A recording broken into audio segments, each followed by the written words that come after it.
Fonz believes a football team makes its biggest improvement in the preseason between the first and second game. And this week, the Lions players want to prove him right. The defense will have a tough job in stopping two top quarterbacks, though, as the Redskins look for their offensive leader in quarterback Gus Frerotte and former #1 pick Heath Shuler.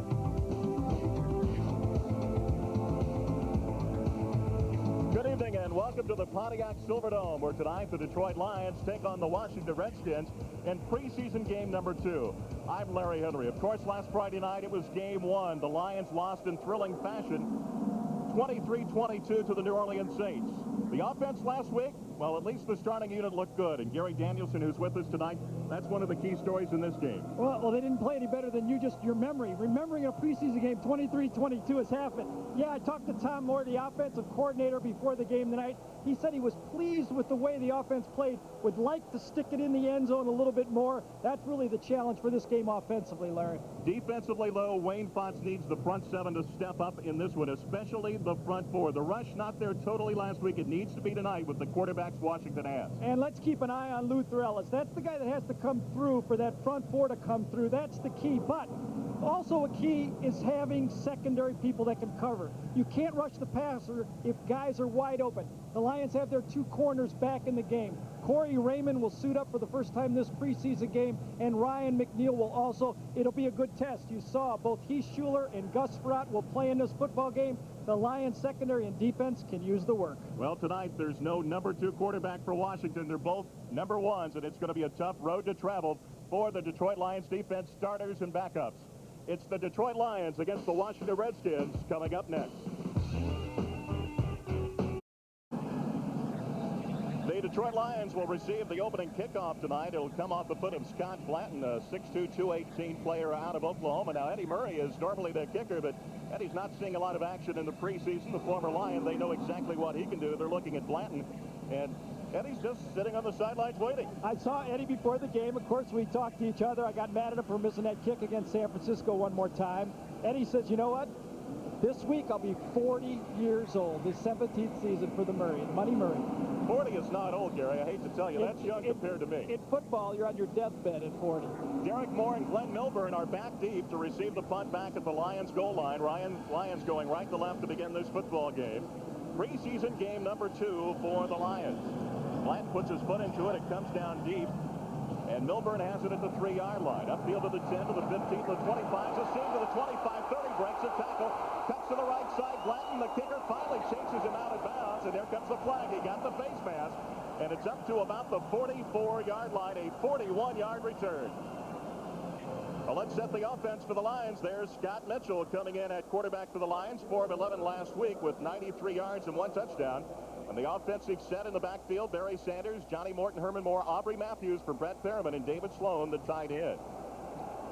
And that offensive line, it's big with Roberts and Moss, the big tackles on both ends of the line, and Mike Compton, Scott Conover, wrapped around Kevin Glover in the middle. Well, the Lions are going to get some extra yardage on the face mask penalty called on the kicker, Scott Blanton, but he saved a touchdown, Gary. Larry, in the open, we talked about the offense and defense.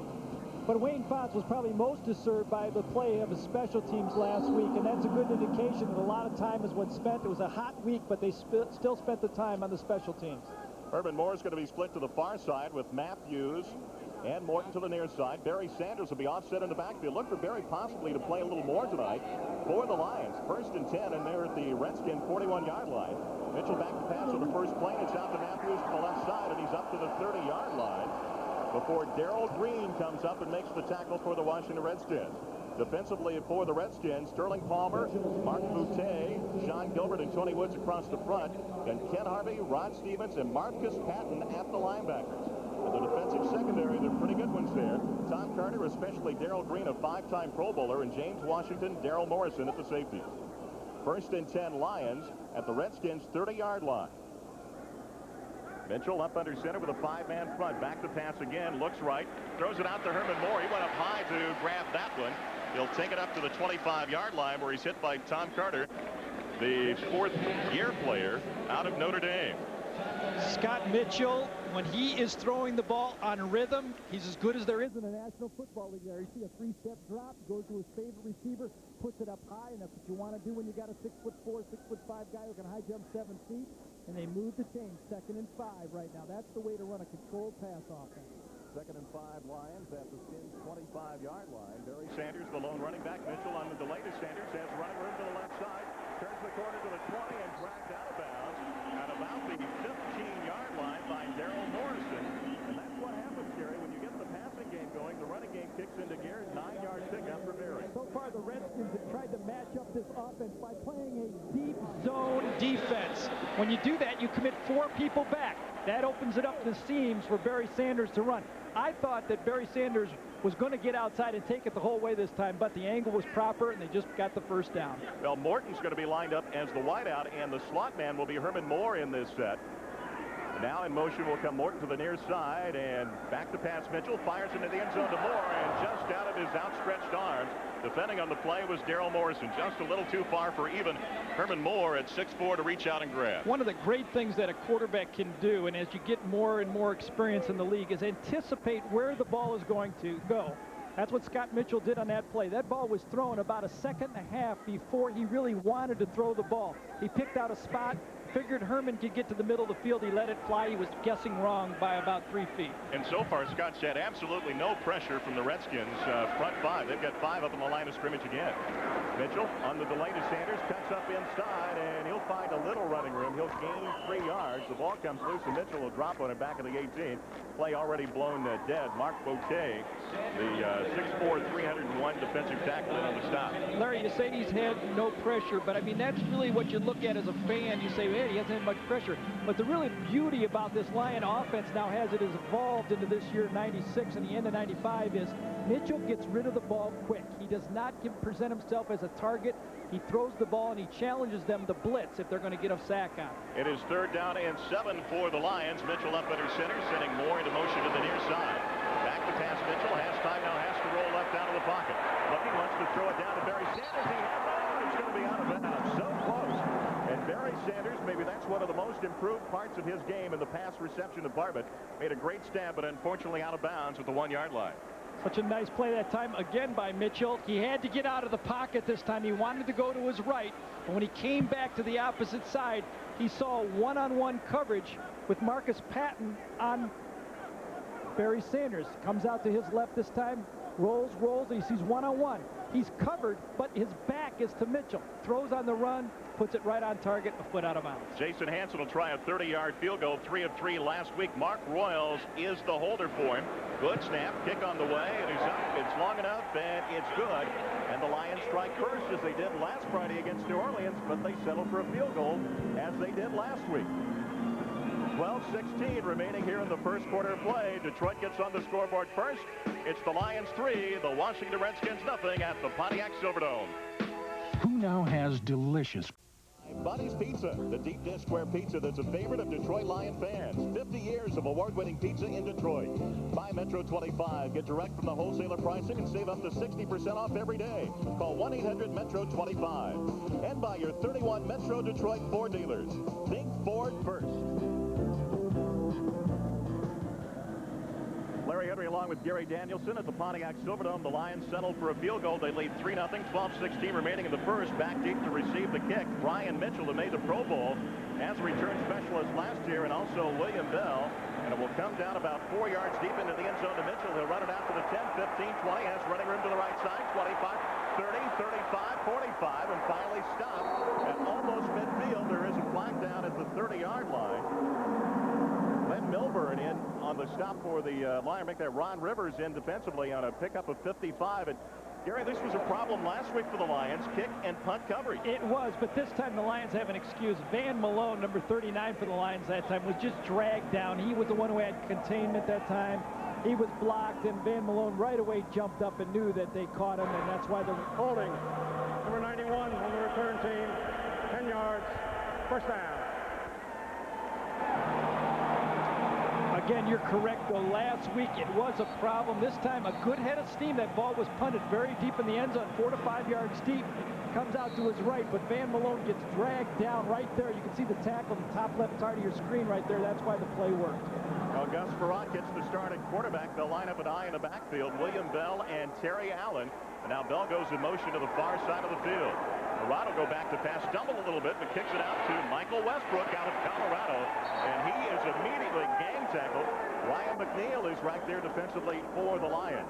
Offensively for the Washington Redskins, well, they're starting at quarterback tonight. Gus Frerotte, he's in a battle with Heath Schuler for the #1 starting quarterback position. He'll play most of the first half tonight. There's the running back, Terry Allen. Boy, he's something else, coming back from that knee surgery in 1993. Larry Bowie, Henry Ellard's been around forever. Michael Westbrook out of Colorado. And there's a big offensive line, 300 pounds each. Set the tight end, Jamie Asher, in motion to the near side. Flag down as Allen gets the handoff. And flag thrown on the far side of the field. Tracy Scroggins in on the stop for the Lions. We'll have to sort this one out. But already that front four, Gary, seems to be a little more active in the early go, even though we've had just a couple of offensive sets for the Lions here as we sort out the penalty. And it looks like it will be against the Lions.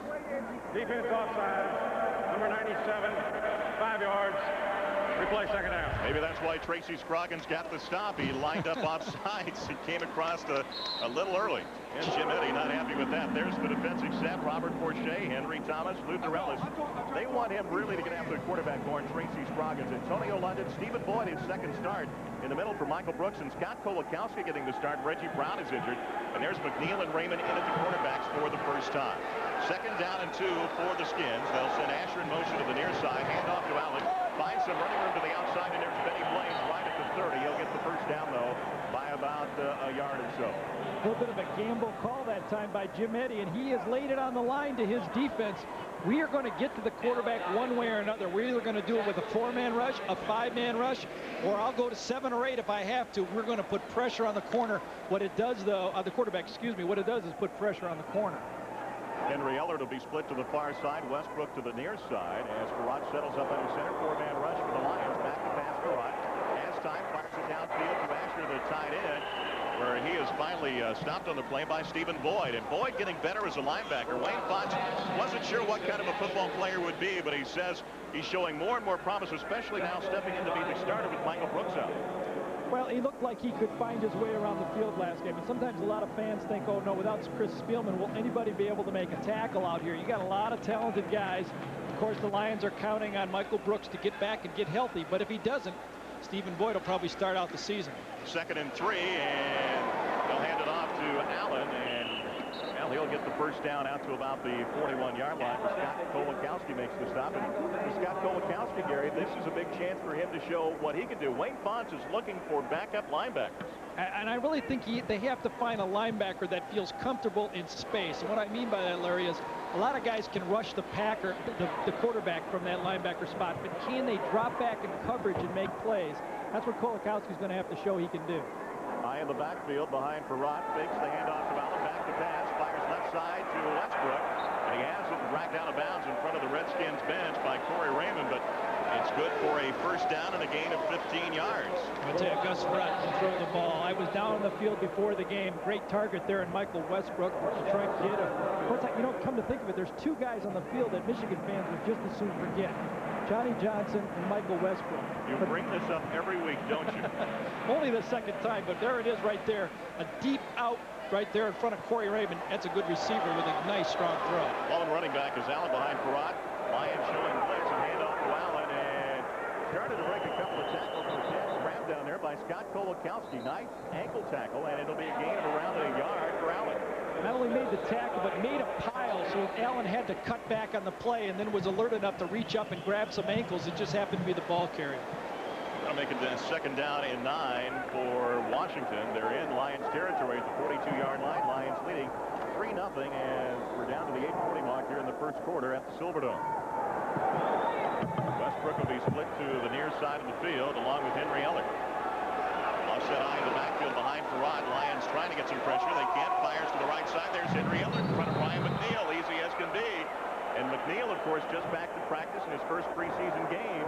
Beaten nicely on the out by Henry Ellard. Henry Ellard is one of the better technicians in the National Football League in route running. It was man coverage. Jim Eddy, the defensive coordinator for the Lions, brought the blitz that time. Gus Frerotte read that man-to-man coverage. And when you know you have a technician on the outside like Ellard, you throw the ball out there, it was perfectly thrown, and that's what it's like to play in the National Football League as a corner. If they rush and blitz and they don't get him, you're in trouble. Ellard, 12,163 yards in his career, 5th all-time in the NFL. Rodgers swings it outside to Allen, who bobbles the ball, and it'll be an incomplete pass. Allen just started to run before he had it. And you don't see him drop too many footballs. Last week he caught 3 for rush for 3 times for 28 yards. He had 75 yards on the ground, 209 through the air as they knock off Buffalo 17-7 in their preseason opener. Of course, Norv Turner, the head coach for the Redskins, helped choreograph that Dallas Cowboy offense before he came to Washington. They run very similar offenses. You see Norv kind of smile at him. Don't worry, it's just preseason. 3 wide receivers now for Frerotte. Hands it off inside to Brian Mitchell, and he'll get a couple of tackles and up to break a couple up to about the 16-yard line. Gain of 6 and brings up a 3rd down. And the Lions in 2nd and long and 3rd and long see Brian Mitchell come in the game. They're almost like looking at a mirror of their offense. Barry Sanders, a lot like the style that Mitchell runs from the backfield. You'll see some draws to keep that rush honest. And then you get in this situation where it's 3rd and 5 or so. Allen will come back in the game where you can either run or pass in the situation. Mitchell, a very valuable football player in the National Football League. Now look for Antonio London to come, and he lines up on the line of scrimmage, so it's a 5-man front for the Lions with 3rd down and around 3. Frerotte back to pass, quick over the middle, and right there is Stephen Boyd. It looks like it's going to be short. It was thrown to the tight end, Jamie Asher. Looks about a yard short, and a nice stop by Stephen Boyd again on the quick pass to the tight end. You're exactly right. That time in space, Stephen Boyd, who they figure can stop the run. It's can he stop the pass coverage. That time he had Asher in his sights. The ball was caught. They dropped him. They're going to force a field goal try. Well, Boyd, of course, a 5th-round choice last year out of Boston College, holds the BC record with 524 tackles, had 5 last week for the Lions. And it's going to be Eddie Murray to kick the field goal. From the 21-yard line, a 31-yard attempt. Eddie kicks it. It's up, and we are tied. Well, Eddie Murray into the football game, puts it right through the uprights as he's done so many times here at the Pontiac Silverdome. 6:39 left here in the first. We are tied. It's the Lions 3, the Redskins 3. Along with Gary Danielson at the Pontiac Silverdome. 6:39 remaining here in the first. We are not at 3-3. Both teams settling for field goals. And it's kind of a strange setting here with the sun coming in from the west side of the dome. Even though we have the roof late in the evening, the angle of the sun's just right. And in fact, you look over there with John Tierlink over on the Lions bench. He is right in the sunlight as he talks to his defensive front four. It's coming through the doors right off the first level. That's a little strange, isn't it, for a night game? Only in Michigan. Plans to kick it off, and back is Milburn, and he will grab it at the 1-yard line. To the 10, to the 15, to the 20, right up the middle, 25, breaks a couple of tackles and takes it to the 30-yard line. And again, a nice return by Glenn Milburn. And Gary, last week he was really bottled up by the New Orleans Saints because of the high kicks. The separation between the wedge and Milburn, the ball carrier, is better this week. Last week he was too deep. The wedge was way in front of him. This time it looks like they've timed it out better, and he can squirt through. I still don't think he has the breakaway ability that a Mel Gray does, but he sure has the guts and the understanding of where to run. He's a pro. Morton and Moore split to the far side of the field for Mitchell. Fakes the handoff to Sanders. Back to pass. Fires over the middle, and there is Johnny Morton, who is hit high and hit low. Daryl Morrison is in there, one of the first guys to get to him. But it's going to be good for a first down up at the 45-yard line and a pickup of 15. And Gary, Johnny Morton is going to be a bigger part of this offense, especially right now with Brett Fairman still rehabbing the knee. And you take advantage of opportunities, and that's what Johnny Morton. Before, all you could do was talk about how good of a player he wanted to be. Now he's showing it. Everybody makes what they can. When someone goes down, there's another guy ready to play. Well, they've got 7 up in the box now, 8 actually for the Washington Redskins. As Mitchell hands off to Berry, who cuts left, broke a tackle or two, and takes it over into Redskins territory at the 49 with Marcus Patton. The outside linebacker makes the stop for Sanders. It's a pickup of 6. The Redskins have played all zone so far in this football game, and the reason is their 2 safeties really can't match up with the spread offense. Morton really presents a mismatch. When you look at Wayne Fonz right there, he understands that this offense is well-tooled right now. He wants to get through this first quarter and a half, get his backups on, and take a real hard look at his defense. Mitchell, 3 of 5 for 32 yards here. Last week, of course, he was 4 of 11 for 93. The Skins with a hard count jump. And that looks like it'll be offsides against the Washington Redskins. Mitchell gave him the hard count, and they did. Right on cue. Prior to the snap, encroachment, number 94 defense, 5 yards, first down. That's Sean Gilbert, who they got in a trade from St. Louis, a former #1 pick of the Rams back in 1992. Just that hard count by Scott Mitchell, and that's something that he can add to his repertoire this year. It's really helped having John Turling in practice every day, because those guys are coming and you have to learn to survive in practice how to use that count. 5 up on the line of scrimmage for the Redskins. They're showing they're going to come with a blitz. Long count by Mitchell. Fakes the handoff to Berry. Back to pass. Fires downfield and caught by Johnny Morton again in very, very heavy traffic. Hangs onto the football. James Washington hit him along with Daryl Morrison. It's just really so simple pitch and catch for Scott Mitchell right now. The spread offense is just so nice. Outside technique on Johnny Morton, number 87. You'll see he's going to run this route against a safety. That's a mismatch. He's playing him outside. He reads it, cuts it in, and there's the ball. Right on time, thrown about chin high. Perfect throw from Scott. Perfect read. Well, last week, 3 catches, 110 yards, and a touchdown. That was a 13-yard gain. Handoff to Sanders going left. Wants to turn up inside, but James Washington wouldn't bite, and Berry will get maybe 2 yards. Berry wanted to go to the left side, and it was all Berry by himself. No blocking out there in the corner. You're right. You know, Larry, we've always thought that the Lions have had tight ends, probably since Charlie Sanders, that can catch the ball. They've had tight ends that can block, but they really haven't had the combination like David Sloan is showing. I've been watching him so far in this football game, and he's improved his blocking considerably. Mitchell moves back up under center. Second down and around 9 for the Lions. Mitchell back to pass again. Fires to the right side. Herman Moore steps away from his man. A juke step inside. He'll be shy of the first down by about a foot. James Washington on the stop. But again, Mitchell had the time. For a moment, it looked like the pocket was breaking down, but he bought the time and gained 7. Really, as we're seeing the evolution, I think, of pro football right now, it's matchups. The matchup here is Herman Moore against a corner that Scott Mitchell feels he can pick it. There it is. That ball was thrown to the outside. He almost led Herman like a basketball pass to the outside. Herman took it, spun with it. He trusted his quarterback and picked up an extra 4 yards on the play. Very nice. Mitchell now 5 of 7 for 52 yards. We're tied 3-3, just under 3 minutes left here in the first quarter. Johnny Morton in motion to the near side. Mitchell back to pass again. Steps away from one man now. Breaks down, goes up inside. And that play broke down. Ken Harvey drags him down, and we've got a Redskin player down, Sterling Palmer, at the 25-yard line. Sometimes, Larry, the defense can break down and it screws up the offense. This time, Barry Sanders goes out to the right. There's no one covering him for the Redskins. Mitchell is forced, because an extra guy is in the coverage, to eat the ball. Barry is standing out there waving his hand. Now, Sterling Palmer is the player that is down at about the 25-yard line. He missed the final 3 games last year with a knee injury, and hopefully it's nothing major here. They're measuring for the first down, and it's a first down by just a couple of inches. So a fresh series for the Lions to try to punch it in. And Gary, they don't want to settle for a field goal this time. Last time they had to, they want to get it in the end zone. Well, I think that's always the goal, obviously, when you get down to that 20-yard line. And this is really where the preseason you can take advantage. And it's a whole set of plays that you might be using that are different down to the 20-yard line. We've got a timeout with Sterling Palmer down on the field. We are tied 3-3 at the Pontiac Silverdome.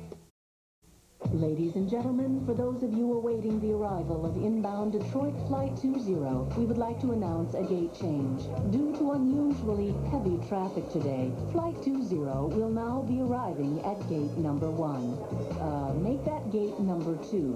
Wait, gate 3. No, that would be 1. For tickets, call 810-335-4151. Lions football. These cats can fly.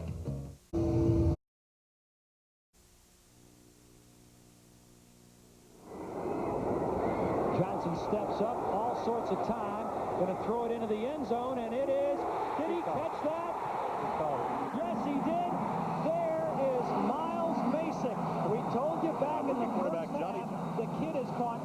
the pocket, rolled to his right, and fired a pass to fellow rookie Miles Masick. Made one of the greatest catches ever seen in the Silverdome. Now there goes Barry Sanders to the right side of the field. On first down, James Washington knocks him out. Pickup of 5 for Barry Sanders. Barry getting a lot more work here, Gary, in this game than he did in game 1. And Wayne Font's walking a fine line. This one, though, when you look at it, if he got hurt in this one, he's still got time to recover before the season opener at Minnesota. Of course, depending on the injury. But, you know, I think what Wayne looks at is how hard is Barry getting hit? No one's really even hit him yet in this football game. He's run out of bounds. It's really not a big deal. Barry does not get hit hard when he runs the ball. They fake the handoff to Sanders, rolling left. Mitchell fires downfield. There's Johnny Morton again, and very close to the first down. Darrell Green, the 5-time Pro Bowler, on the stop. It's going to be about a yard short, but Johnny Morton already a very, very busy receiver for Scott Mitchell. Pick up a 4 that time for Morton. It was a bootleg action. They're going to fake the ball to Barry this time. David Sloan coming across the middle was wide open on the play, but he was open too early, so he had to settle for the short pass.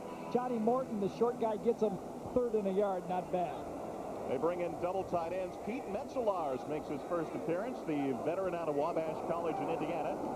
Sanders straight ahead running, and he's got the first down. They'll move the chains to the 9, gain of 2 for Barry Sanders. So it's 1st and goal from there for the Lions as we click down towards the end of the first quarter, got it 3-3. And that's the one that surprises me right there. And you wonder if you don't bring in a Derek Moore to run a play right up the middle, almost like a quarterback sneak. What's the use in having Barry Sanders run the ball up the middle like that?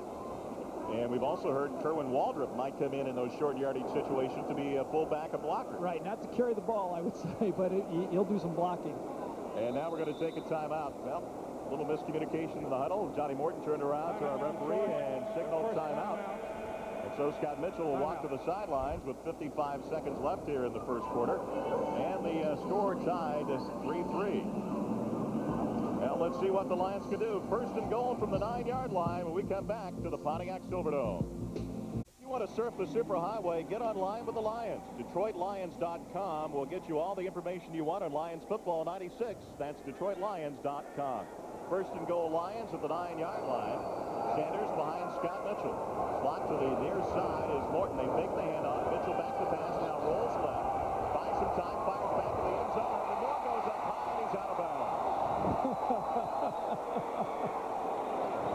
It's like throwing to Kareem down there. You know, you just throw a little pass up there. It's a high post one.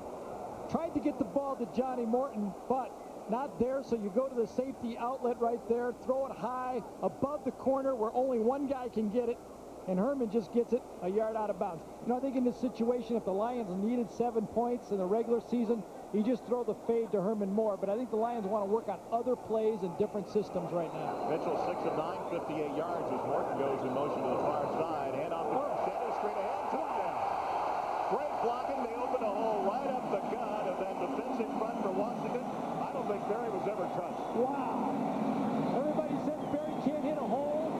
Show him this play right here. Inside trap, real low. Block back. Compton didn't even have to block his man. Barry hits it full speed. 7 points. Spread out the field with the threat of the wide passes and run the best running back in football right up the middle. Inside trap play. Barry sprints, and Scott Mitchell had his hands up when Barry was on the 7-yard line. What a play, what a call. Who says that offensive line can't run block for Barry? And when you take a look at it this year, that could be a great offensive line. Larry, I promise you, they didn't even block anybody. Washington was so much upfield thinking pass. And once Kevin Glover got his block, Compton, the left guard, didn't have to block anyone. Bell Tire is proud to sponsor the Detroit Lions this season. For each touchdown scored by the Lions in all preseason and regular season games, Bell Tire will donate $100 to Detroit Lions charities. The Detroit Lions and the charities served by the Lions Foundation say thank you to Bell Tire for this generous donation. Speaking, by the way, of the Lions charities, at halftime we've got a special feature coming up on all the great work that they do with the Detroit Lions charities. So stay tuned for that at halftime here at the Silverdome.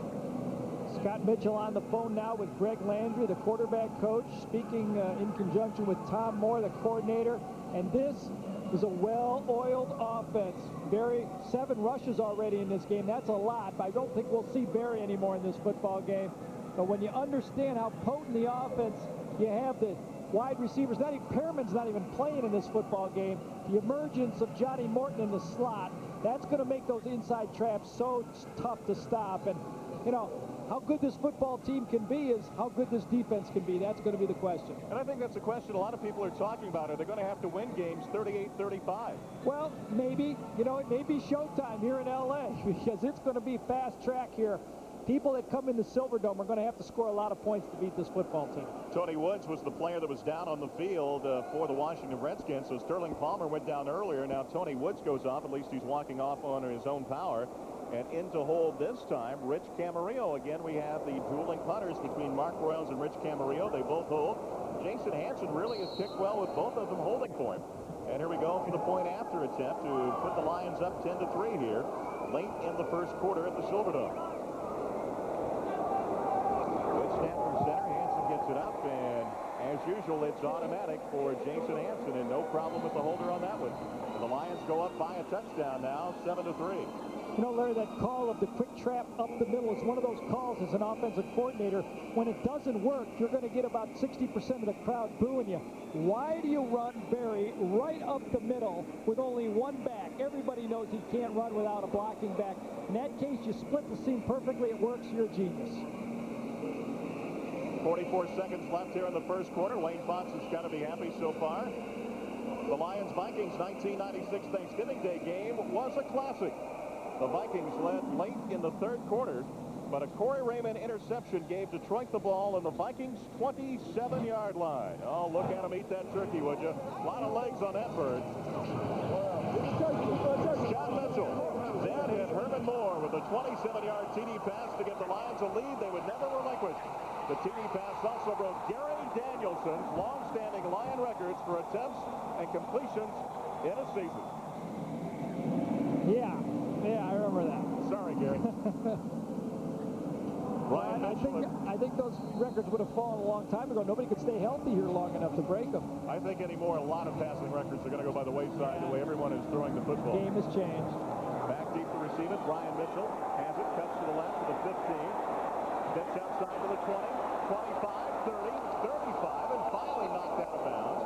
Up and around the 37-yard line. Richard Woodley, the converted wide receiver on the stop. And Gary, they have worked and worked and worked this week on special teams. In fact, the last 2 days of practice, they worked on only special teams in the morning practice. Yet here again, the Redskins are getting good run backs. I would say that preseason football is most valuable for the special teams. You really can't go full speed in practice and simulate what you're going to see in the games. You probably improve more from the start of preseason to the end of preseason on the special teams than in any phase of the game. Stephen Davis is checked in as the tailback. There's Brock up under center, hands off to him, and there's Henry Thomas getting a hand on Davis as he picked up 5 yards out to the 39-yard line. That should be the final play of the first quarter here at the Pontiac Silverdome. The defense has got to get a little more solid up front against this Washington Redskin offense. Neither team really has put pressure on the quarterback so far here in the first quarter. As the clock winds down, and the Lions, well, they'll head to the second with the lead here, and they would like to build it. Wayne Fonts wants the victory before they head off to Houston next week for preseason game number 3. We have reached the end of the first quarter here at the Pontiac Silverdome, and the Lions are leading the Washington Redskins by the score of 10-3. Larry Henry along with Gary Danielson at the Pontiac Silverdome. Second quarter about to get underway. By the way, Tony Woods, who left off the field for Washington moments ago, word is sprained knee. He could return. There's the first quarter stats for the Lions. Pretty even, really, and part of that's because of Barry Sanders running and staying in the game to rush the ball 7 times. Well, and the Lions have had the ball twice, the Redskins only once in this game, so the stats will even out here. Run back to pass, has time.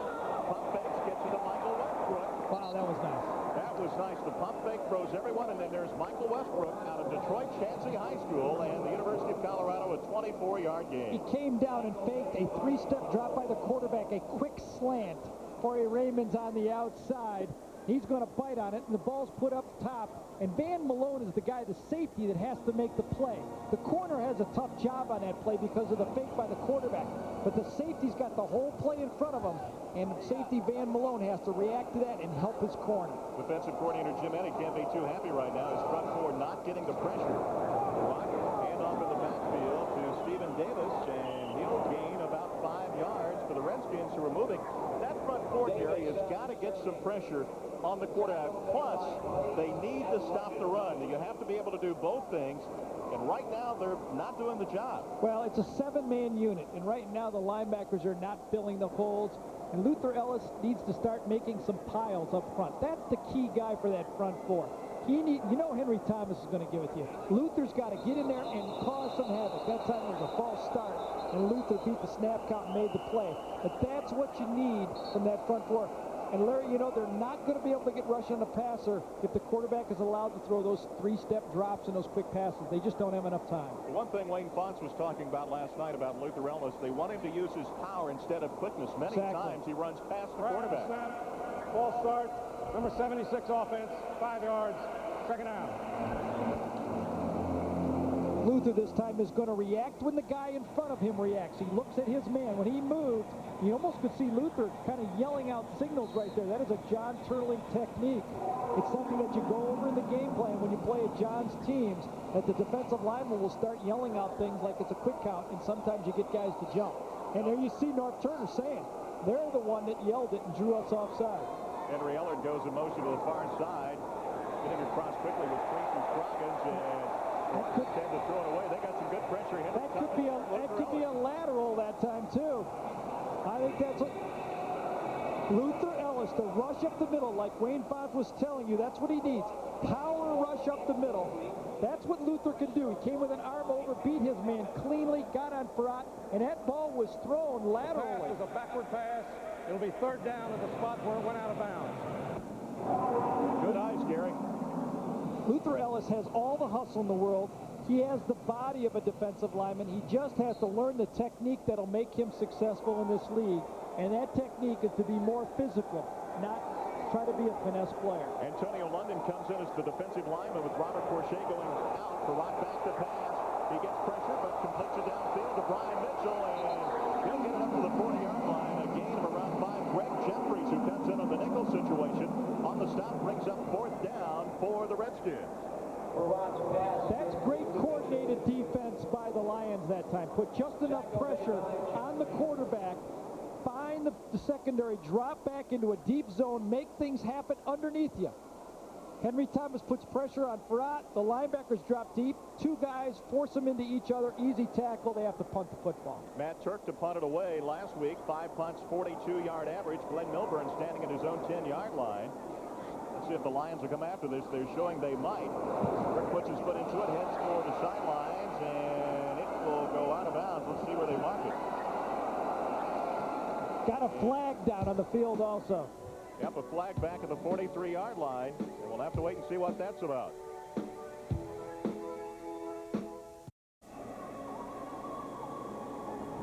Larry Henry and Gary Danielson at the Pontiac Silverdome, with the Lions leading the Washington Redskins by the score of 10-3.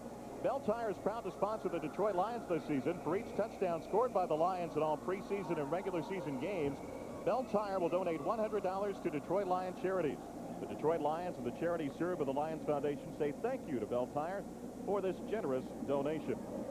Holding was the call against the Lions on the return. That was half the distance to the goal line, and now they find themselves 1st and 10 at their own 6-yard line. Scott Mitchell, 6 of 9, 56 yards. He's looked very sharp, Gary. Yeah, when you have this type of an offense, Larry, when you got the ball down here on the 7-yard line, you know what you're thinking? Good, more yards. I could pile up 97 yards on this drive. I'll tell you, the mismatch the Lions could take advantage also in this game. The safeties for the Redskins just do not run. They're not playing a nickel coverage right now in this game. They could match Johnny Morton on the safeties and go deep. They've really not aired it out in this game at all. One of the guys that they're missing tonight for Washington, Darrell Pounds, who is out with a bulging disc. Last week against Buffalo, he blocked the punt, had an interception, recovered a fumble, and had 2 tackles and 1 pass defended. They really miss him tonight. They do, and in preseason you only get paid about $600 for that. In a regular season game, you get about $100 grand. Well, checking in at running back Ron Rivers, so Barry Sanders' night is done after that nice touchdown run up the middle. Mitchell up under center. It is a 5-man front for the Washington Redskins. Mitchell hands off to Rivers, tries to cut up inside, and he's got no running room whatsoever. Sean Gilbert, the right defensive tackle, the first one to get there and close the hole for the Skins. No pickup. with the Lions leading 10-3. Sean Gilbert, a big acquisition in that trade from St. Louis. And he wants to help them. Of course, a Pro Bowler in '93 when he had 10.5 sacks that season.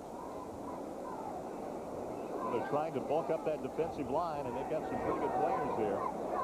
Palmer, Tay, Gilbert, and Woods. Mitchell back in the end zone. That right side, Rivers, and just no way Ron could grab that one. If he had some running room to the right side. It's just one of those plays that a quarterback and a wide receiver have to be on the same page. It's not quite as easy as it looks up here, because when you're a quarterback, you're throws downfield trying to get the ball to your wide receiver. They double teamed the outside. He had to drop it off to the back. And Barry Sanders and Ron Rivers might run their routes a little different. Scott tried to throw it a little bit blind, missed it. 3rd down and 9 for the Lions now at their own 6-yard line. Mitchell back to pass. Pocket breaks down, spins away, and he'll go down at the 1-yard line in the arms of Ken Harvey.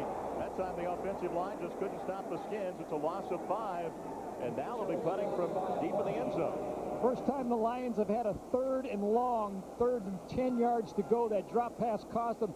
Zephyrus Moss that time was the guy who was beat outside, and Scott was lucky to get back without a safety. And they're going to force a punt here on the only 11 yards to punt the ball. Usually 15 yards is the depth of the punter.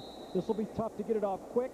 Expect a big return. The Redskins should get the ball about the 35 to 40-yard line. Mark Royals to punt it away. A couple of quick steps, and he hangs a beauty to Brian Mitchell, who will grab it back at the Skins' 47-yard line. Has running room to the Lions' 45 to the 40. Tries to break one tackle and is dragged down at about the 38-yard line. Ron Rivers in on the stop, but the Redskins in the Lions' territory at the 38-yard line when we come back to the Pontiac Silverdome.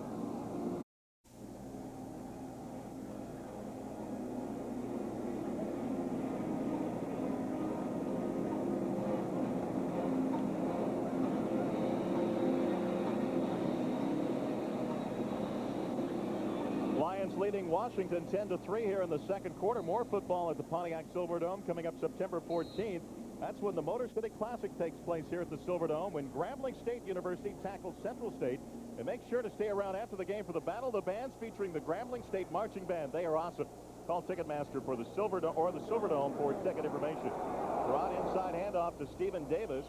He'll pick up 5 yards for the Redskins, who now have it down to the Lions' 32-yard line. Luther Ellis making the stop. And Gary, all of a sudden we're mentioning Luther Ellis more and more defensively for the Lions. And that will tickle this staff, because I think that's the key player on this football team, the front 7 that must come through. It's also very disappointing, I think, for this staff not to have Reggie Brown in this game. He's the guy they're counting on starting. He needs the preseason experience to be a factor in those early games that mean so much. They'll send Henry Ellard to the far side, and jumping offsides is Tracy Scroggins. Let's see if he was drawn across. Oh, the left tackle picked up his arm that time. That will be Shar Pordanish, a 6'6", 313 first-year player out of Nevada, Reno. Prior to the snap, neutral zone infraction, number 97 defense, 5 yards, first down. Oh, it is going to be against Tracy Scroggins. And that is a new way of interpreting that rule that has changed in the last 2 years of the National Football League. Scroggins jumped, the left tackle pulled up his hands, and they're saying the encroachment was caused by Tracy jumping offside. That's the proper call. So it gives the Redskins a first down at the Lions' 27-yard line. 11:04 left here in the first half, and the Lions clinging to a 10-3 lead. Michael Westbrook, the Detroit native, to the far side. Henry Eller to the near side. 5 up in the line of scrimmage for the Lions. Barak rolling right, still has the football, has some running room. He'll head for the sidelines and steps out at about the 22-yard line. Nice pickup of 5 yards for Gus Barat, who's having a pretty good evening here tonight. Of course, he's got a battle going with Heath Schuler for the #1 quarterback. How would you like to decide between those two, and they're great quarterbacks? Well, especially since one of them makes about $23 million over the course of his contract, and the other one makes about $700,000. So I think the owner is pulling for the guy he paid all the money to. Gus Barat is the other guy in that from Tulsa. Talking to Tom Moore before the game, he said he was one of those guys that everybody wanted in the 3rd round of the draft. Handoff goes to Stephen Davis, tries to cut to the right side, breaks some tackles, and finally grabbed by Van Malone, or was off to the end zone possibly. There was a hand or two in early. It's a pickup of 11 yards for Stephen Davis, the rookie out of Auburn. Stephen Davis was a guy a lot of people thought could have been a Heisman Trophy candidate down there. Terry Bowden came in, coached Auburn, turned him into a passing team, but he's that big one-back type guy that a lot of teams like to run the counter tray with. He's not much of a receiver, but he can take it up inside and get you those tough yards. Fourth-round draft pick. Yeah, again, the Lions susceptible to that rush, which is very discouraging. They'll hand it off again to Davis, and he is stopped immediately by Robert Forshea. How do you do? I think it's because the two Redskin linemen ran into each other. One pulled left, the other pulled right. That's really messed up, and the Lions should have stopped this play cold, which they did. You'll see it. Number 77 is going to run into his own guy right there, and that is not going to work. One guy thought it was a play to the left. The other guy thought it was a play to the right. One of them was wrong. Stephen Davis has 5 carries for 21 yards, number 4 all-time at Auburn with 2,811 yards in his career. Offset eye in the backfield. Barat back to pass. Fires over the middle. It is caught, and taking it down to the 7-yard line is Leslie Shepard, a wide receiver out of Temple. Larry, getting closer and closer to that end zone. Yeah, 5 years ago, Larry, there's a play that you would not have seen in the National Football League. A wide receiver coming inside to run about a 6-yard route and get you back into a situation where you can pick up the first down. That area used to be reserved for the tight ends and the running backs. That changed when the San Francisco 49ers and Bill Walsh saw and showed people that you can throw the ball to your wide receivers over the middle of the field short. Stephen Boyd had to be surprised. The linebacker going against the wide receiver. Here comes the blitz. Barat to throw it to the far right corner of the end zone, and it's incomplete. Benny Blades was on the coverage intended for Jamie Asher, and there was some pushing going on, but no flag. Exactly. Benny Blades gave Asher a little bit of a shove before the ball was thrown. Barat knew the blitz was on. He had to get rid of it. Blades did his job perfectly, forcing the Redskins to try a field goal. Redskins 0 of 3 on third downs, and here comes Eddie Murray onto the football field to try the field goal. Eddie already with a 31-yarder here tonight. Redskins really stopped themselves, Larry, on that first down play when two people pulled in the opposite direction. Be a 25-yard field goal attempt for Eddie Murray. And just think of how many field goals he's kicked here in the Pontiac Silverdome. It's up. It's good, and he may last forever in the NFL, Gary. He may be 70 and still kicking field goals. Well, the Lions' lead is shaved. It's now Detroit 10, Washington 6 with 8:17 left in the first half. Larry Henry along with Gary Danielson at the Pontiac Silverdome. It is 10-6. The Lions are leading here. Eddie Murray, a couple of field goals, Gary. Lions offense at times has looked good with Scott Mitchell.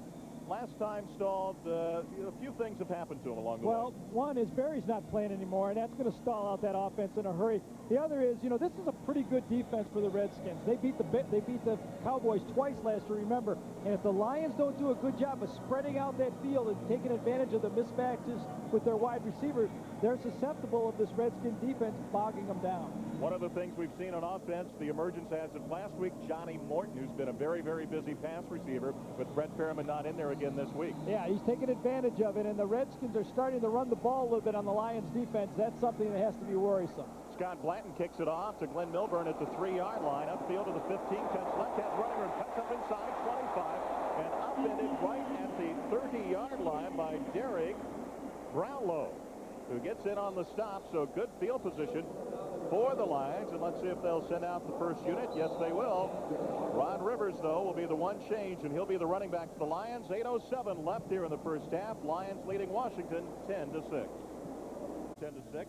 Coming up is the Kmart halftime report, recapping the first half action, along with a report on Lions charities. So stay with us at intermission. Lions up by only 4 here. Scott Mitchell up under center. Ron Rivers, the lone running back. Barry Sanders had his 7 carries it out. Mitchell play fake, goes downfield to Johnny Morton. Oh, great outcut, and he gets a great catch in front of Darrell Morrison. Johnny Morton is becoming a big-time receiver. It's a 23-yard pickup. Such great timing on this throw between Mitchell and Morton. Johnny Morton is right here. He's going to go down about 18 yards and move to the outside. Johnny Morton right there. Watch the timing between Scott Mitchell and Johnny Morton. He hasn't even come out of his break, and the ball will be thrown right now. Then he comes out of the break right to the outside. That's pretty good coverage, Larry. That's just perfect execution. Mitchell fakes the handoff, bootleg to the left side. Looks downfield, fires, and there's Johnny Morton again in heavy traffic. And what a great catch by Morton, who is a little shaken up on that one. James Washington on the stop, but there were 3 defenders around him, and Morton still makes the catch. And watch how he feels the pressure from the outside as Mitchell comes off a bootleg, throws it in, and Morton will come back to the ball and get away from the pressure and avoid the big hit. As Johnny Morton is down on the play, but I'll tell you, I think he's going to get up, because if he was just going to go straight ahead, he would have got nailed. Well, he got up once and then went down again, and Kent Favre, the trainer, is now out on the field talking to Johnny Morton. You saw him lift. Nothing serious. You saw him lift up his thumb. That was to the doctors on the sideline saying, "I don't need you. He's okay." As Johnny Morton has caught his 5th pass of this game, and he just looks so athletic when that ball is in the air. He's one of the best in the National Football League at feeling that pressure and finding the open spot. And as the ball's thrown, watch him come back, catch it, and avoid the big hit all at the same time. That is a pro-type play, as Johnny Morton is going to trot off the field. Coming from one side, it's going to be play action pass to the other side. Johnny's job is to find the soft spot over the middle, read the eyes of Mitchell, and adjust to the ball as he comes back. He caught that ball on the 30 and came back to the 27. That's what young receivers can learn. Don't drift back, because you're going to get nailed. Come back and meet the quarterback. 3 catches, 110 last Friday, 5 for 68 tonight. Johnny Morton is now center stage. 1st and 10 Lions. Mitchell on the handoff to Rivers, and he'll be taken down by Marcus Patton. No gain on that one. The running game, it's a little different with Barry Sanders in there. You're not quite as concerned about the play action as you are with Barry. Well, remember, this offense is designed for a freelance runner like Barry Sanders. It's not really fair for Ron Rivers to get in there and have to run the same style of plays as Barry. There's probably not 2 or 3 backs in the league that can run this style. Barry Sanders wants freelance blockers to get out of the way and let him make things happen. Glenn Milburn has checked in and plays to Johnny Morton. He's the slot man to the far side of the field. There are 8 on the line of scrimmage for the Redskins. Mitchell back to pass. Just a quick out to Herman Moore, throws it behind him, and Herman was step for step on the right side. Tom Carter right with him, and Mitchell, who was feeling some pressure, just threw it behind Herman. Well, I think that was a miscommunication between the two that time. Scott Mitchell thought Herman was going to run the fade stop. It's one of those plays that the receiver and the quarterback are on the same page, in that man for man, the defender and Herman are together. He'll throw it short. Herman overruns it, comes back, and tries to make the catch. That time Herman thought the ball was going to be thrown long. 3rd down and roughly 10 for the Lions. They're 2 of 4 on 3rd down situations. Glenn Milburn comes to the near side of the field with Herman Moore. They are messed up. They're going to have to take a time. You could just see that right from what time they broke the huddle. Kevin Glover was trying to hurry up to the line of scrimmage. Scott Mitchell alertly takes a timeout. Yeah, the play clock is down to 1 second. A second timeout. A 30-second timeout. So the Lions take the timeout here to avoid the penalty. It is a big 3rd down and 10 for the Lions. And, Gary, this is one of those situations you basically got the first unit out there other than Barry. Glenn Milburn's checked in, who's probably going to be your 4th wide receiver. And they will go to some 4 wideout sets in the regular season. This is a key situation for the Lions to show what maybe they can do in the regular season. I really think that's the idea they want to do. Look for the Lions now to try to use that short motion where all 3 of the receivers are bunched together, and then they go off at different angles, and it's up to Mitchell to pick out the spot. Just like we're going to pick out the spot on Treetops right now. Little golf action. Treetops, one of the great places to play golf in Michigan. Treetop Sylvan Resort in Gaylord is now offering luxury condominiums. Treetop's amenities include 3 world-class golf courses, multiple ski runs, indoor and outdoor pools, a licensed daycare facility, restaurants, tennis courts, and much more. Call Treetops Realty at 1-888-TREETOPS for more information. Here comes the bunch, the 3 wide receivers together. Well, Washington looked like they jumped. Mitchell back to pass, flags down, fires downfield, and he has it to Herman Moore for the 1st down of the 15, pending the outcome of the yellow handy. Also on that same side, Glenn Milburn. I'm not sure Glenn was supposed to be there with Herman Moore, which brought a lot more attention for Herman as if he needed it. That's exactly what we talked about before the play started. You'll see the receivers are bunched together as we get the call. Offside, number 57 defense. The penalty is declined. 1st down. from the other side. The receiver came across. There's your three wide receivers right to one side. Herman Moore's going to break out to the sideline. And again, Mitchell puts it right to the outside where just Herman Moore could get the ball.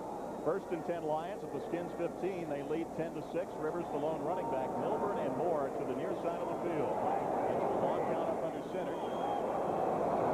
Three-step drop. Rolls to the right. Fires the hands up. Moore! You betcha. Touchdown.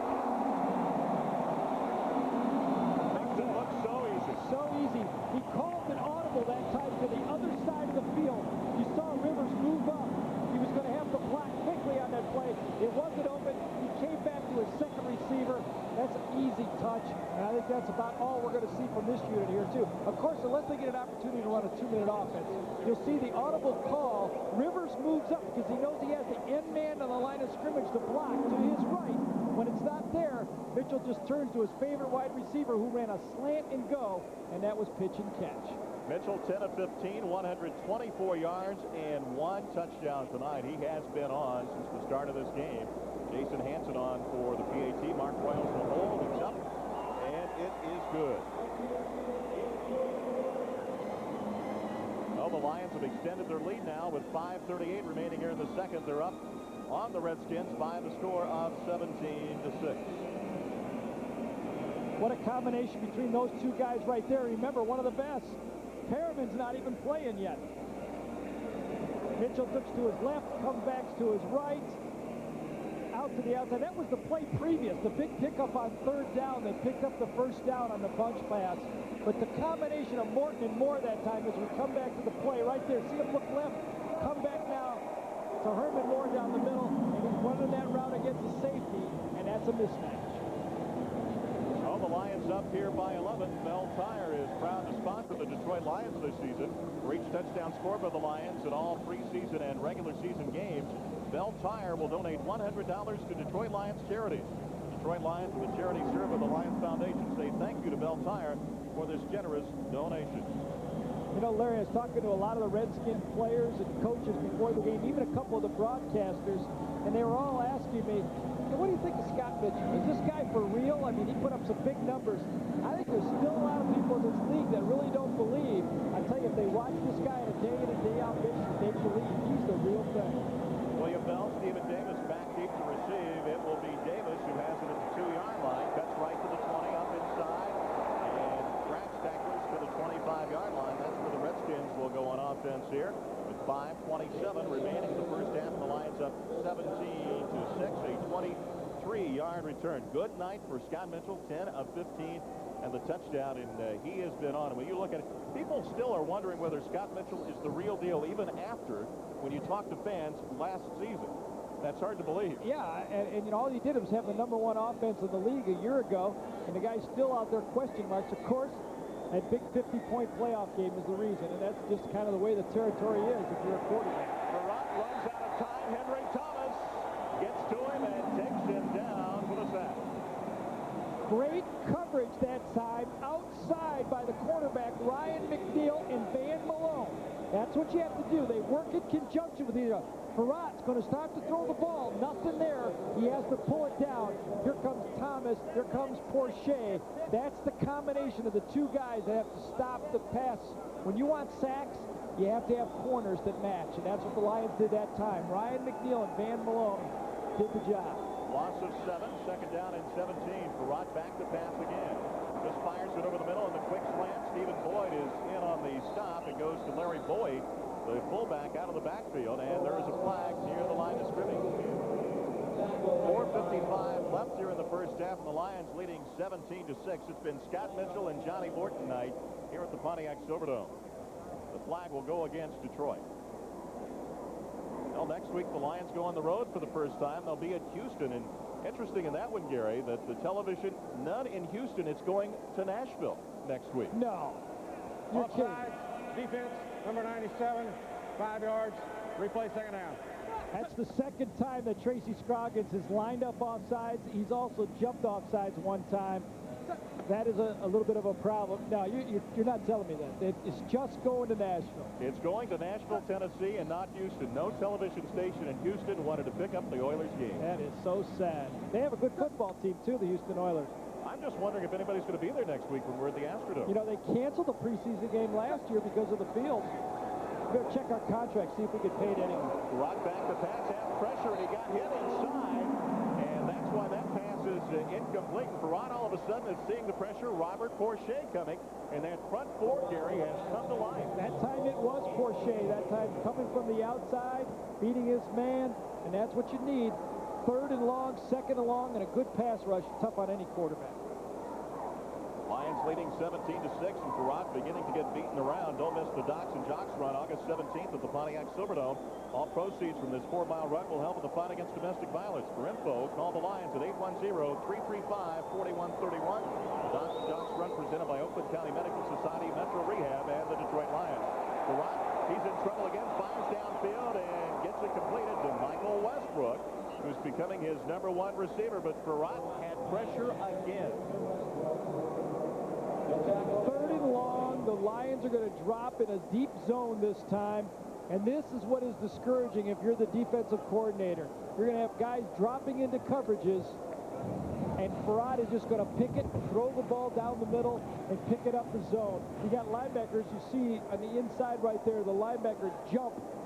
I think that was Boyd, jump on a crossing route. You can't do that and leave the deep zone open. Perrott back to pass again, has time, fires into the middle. Westbrook, he fumbles it, it's down on the ground. Lions get it, Van Malone recovers. Will they wave it off? Yep, they're going to say it's incomplete. Say Westbrook did not have control of the football. Boy, that was close, too. It looked like he did have it, then he juggled it. Westbrook is really upset with himself dropping that pass. You don't get many opportunities like that. Gary looking over at the Lions sideline. Henry Thomas came off before that last play. Came off at about the 25, and Kent Falk, the trainer, went down and talked with him as Mike Wells had checked in for him. Now the nickel package. Greg Jeffries in, and Ron Rice goes in. There's Henry walking on the sidelines. Kent Falk is still talking to Henry Thomas, who's bent over right in front of the Lions bench. Timeout, Washington. Their first timeout. A 30-second timeout. Perrott is 9 of 12 for 106 yards, but he is beginning to feel the pressure from the Lions pass rush here with 3 minutes and 50 seconds left in the first half. The Lions leading 17-6. That was so close to a fumble recovery by the Lions. Michael Westbrook thought he had that ball caught and thought his knee was down. That's asking for a lot. First of all, he barely caught it, and secondly, if he did, he dropped it for a fumble. Well, Ryan McNeil may have rushed that a little bit, getting in there on Michael Westbrook. Don't forget, coming up is the Kmart halftime report, recapping the first half action, along with a report on Lions charity. He's going to find out some of the great things that the Detroit Lions organization does off the field. They do a lot of great work here in the community. Also checking in now for the Lions, Shane Bonham has come in on that defensive line. Luther Ellis is still out there, Robert Porcher and Tracy Scroggins. And the Lions are lining up now with 6 defensive backs, only one guy in there. That's Boyd in the middle linebacker. Remember, that's where Brooks would be playing, or Reggie Brown. Shotgun Perrott fires downfield, bobbled momentarily, but caught by Jamie Asher and short of the first down. Stephen Boyd is over on the coverage. It's an 8-yard pickup. Also, Ron Rice out of Eastern Michigan, who is making a big name for himself, Gary. Ron Rice is making all the plays, and I think the big challenge for a guy like Rice is just to learn the terminology and know where you're going. And then after you learn all that, you got to show you can hit. So Rice is doing it, doing the job every week, and these are what the preseasons are for, is finding a guy that you didn't count on, like Rice, to be able to come through. 3rd and 3 for Washington. They're at the Lions' 47-yard line. Lions in a blitz look. Here they come. Inside handoff goes to Brian Mitchell. Wants to turn the right side. Benny Blades is there to close the door. It is going to be very, very close. Ryan McNeil also there defensively. And, well, Norv Turner is trying to line it up for the officials on the far sideline. This is going to be awfully, awfully close. And another Redskin is down and getting up slowly and holding his arm. Brian Thurer, who anchors the right side. And, boy, they don't need anybody else to go down. John Giesick right now may be retiring. He's got a neck problem. Bob Dahl is out with the knee right now. They've lost a couple of guys that would be on the field anyway on that offensive line for the Skins. You're right. You know, Blades got credit for a big tackle right there, but don't overlook Ryan McNeil, who stayed at home, forced it back in, knew where his help was behind him, the strong safety. Blades coming from his right behind, and he forced the ball carrier back, and that's good team defense. Now let's check the measurement. I think they gave him a few extra inches, and it's, well, let's see. It's going to be a first down. So the Redskins get a new set of downs, and they're at the Lions' 45-yard line. 2 minutes and 51 seconds left here, with the Lions leading 17-6. Well, in the second half, we are looking for Johnny Johnson, the young man out of Illinois, to come on as the number 2 quarterback tonight. We'll see what he can do. Of course, last week that big 33-yard touchdown at the end of regulation to give the Lions a chance to win. What we talked about and what we were impressed with him during the game is exactly what the coaches saw, Larry. A guy who was aware of the situation as it was occurring, knew the 25-second clock, called his timeouts and everything. Please reset the game clock for 2:51, please. Thank you. So they're going to add 3 seconds to the game clock. Farad will be in the shotgun again. It'll be Westbrook and Ellard to the near side of the field. Ellard was playing in your days, wasn't he, Gary? He's been around forever. Absolutely. Very good player. Like I say, a little bit of a technician. Doesn't have the great speed anymore, but really knows how to run the routes and get open. Farad in the shotgun. First down and 10 at the Lions' 45. Low picks it up, fires left side through behind Westbrook, who couldn't come up with it, and Farad got rolled down there by Luther Ellis and Tracy Scroggins. He was looking for a flag. And I think Luther Ellis is probably having his best football game since he played against Brian DeMarco last year in the preseason when he had a rookie against him. But let's give him credit. He's playing inside. He's trying to take the coaching that's available to him, and as Farad is looking at that big 300-pounder come roaring up the middle, that's going to change. The push from the inside is really what drives quarterbacks crazy, even more than the rush from the outside. Bill Brooks and Leslie Shepard are split to the near side of the field. Farad up under center. Handoff. It will go to Reggie Brooks. Tries to turn the left side. Broke a tackle from Benny Blades, but Benny gets help and picks up only one. In there for the Lions, Tracy Scroggins on the stop. Rod Rice also helping out, but Benny Blades is the one that first got a handout to slow down the play. Gain of 1. The Lions had a 7-man blitz on that time. They blitzed 2 defensive backs from the outside and caught the Redskins in the perfect play as far as Giannetti was concerned and caused the 3rd and long. Henry Thomas is checked back in on that defensive line, so he's okay. So the original 4 are out there with Forshea, Thomas, Ellis, and Scroggins. Heading to the 2-minute warning here at the Pontiac Silverdome. The Lions are leading the Washington Redskins 17-6. That's a 2-minute warning.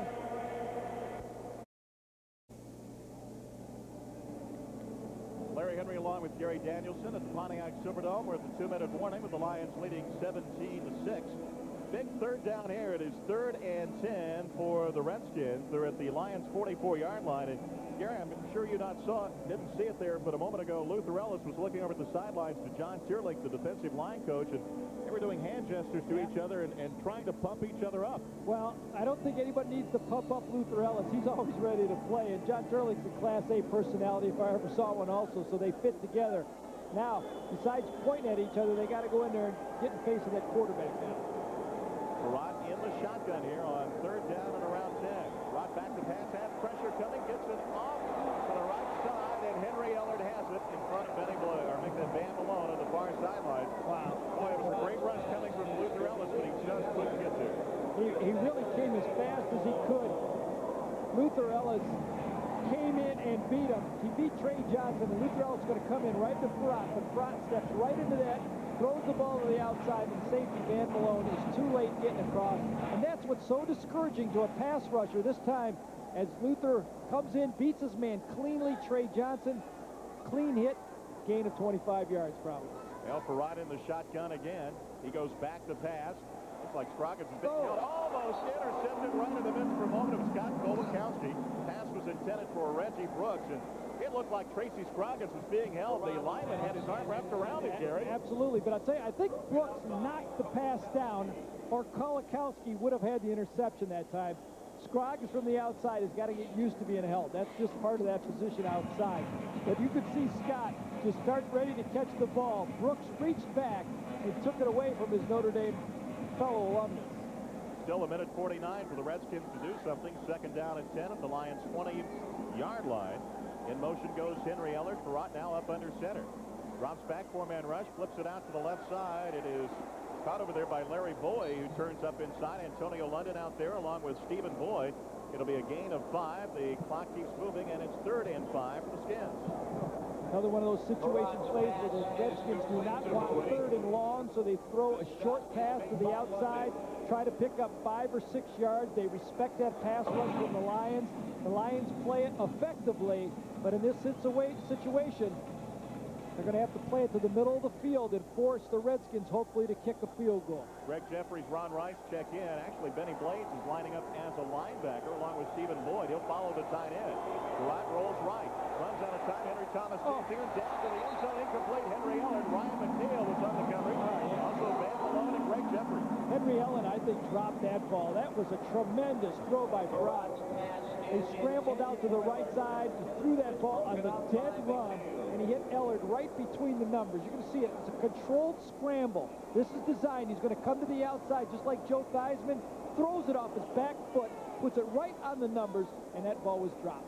Eddie Murray on to try for his third field goal tonight. Murray has hit from 31 and 25, and this will be roughly a 33-yard field goal attempt from the near side half. Ball on the way. It's up, and Steady Eddie tacks up another 3.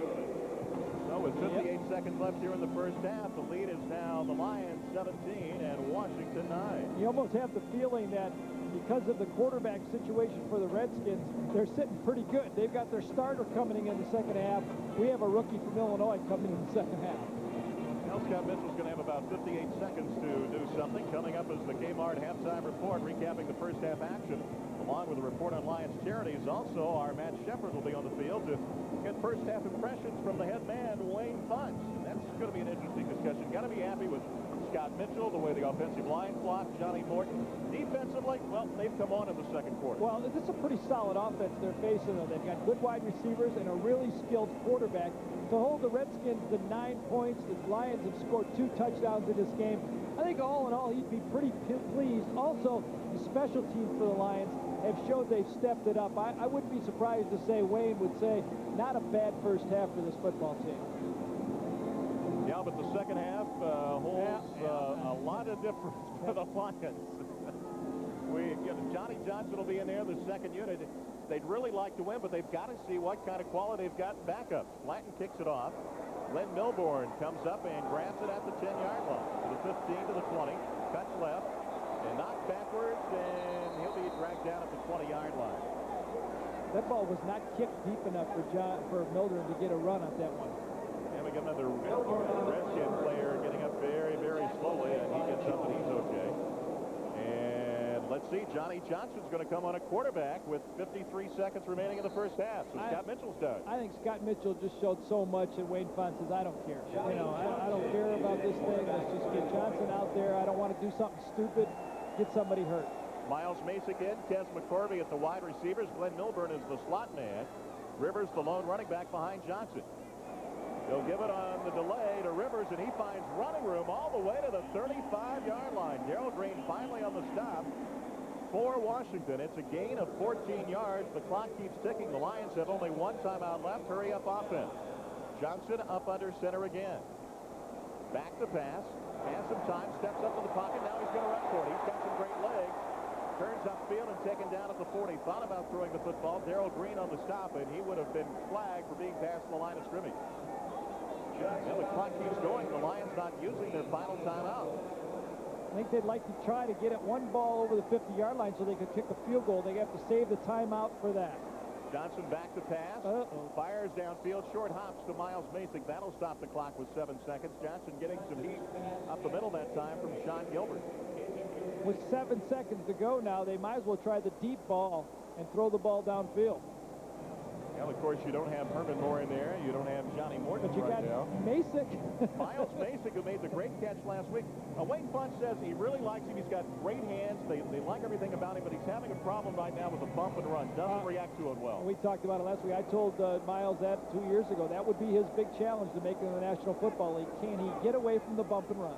Well, they've gone to the prevent. Only a 3-man rush for the Redskins. Johnson back to pass. Has some time. Steps up to the pocket. Now he's going to run as the clock ticks down. Hook slide, and that's it. That will be it. He will not get the timeout called. A 6-yard gain, and we have reached. That's the end of the first half.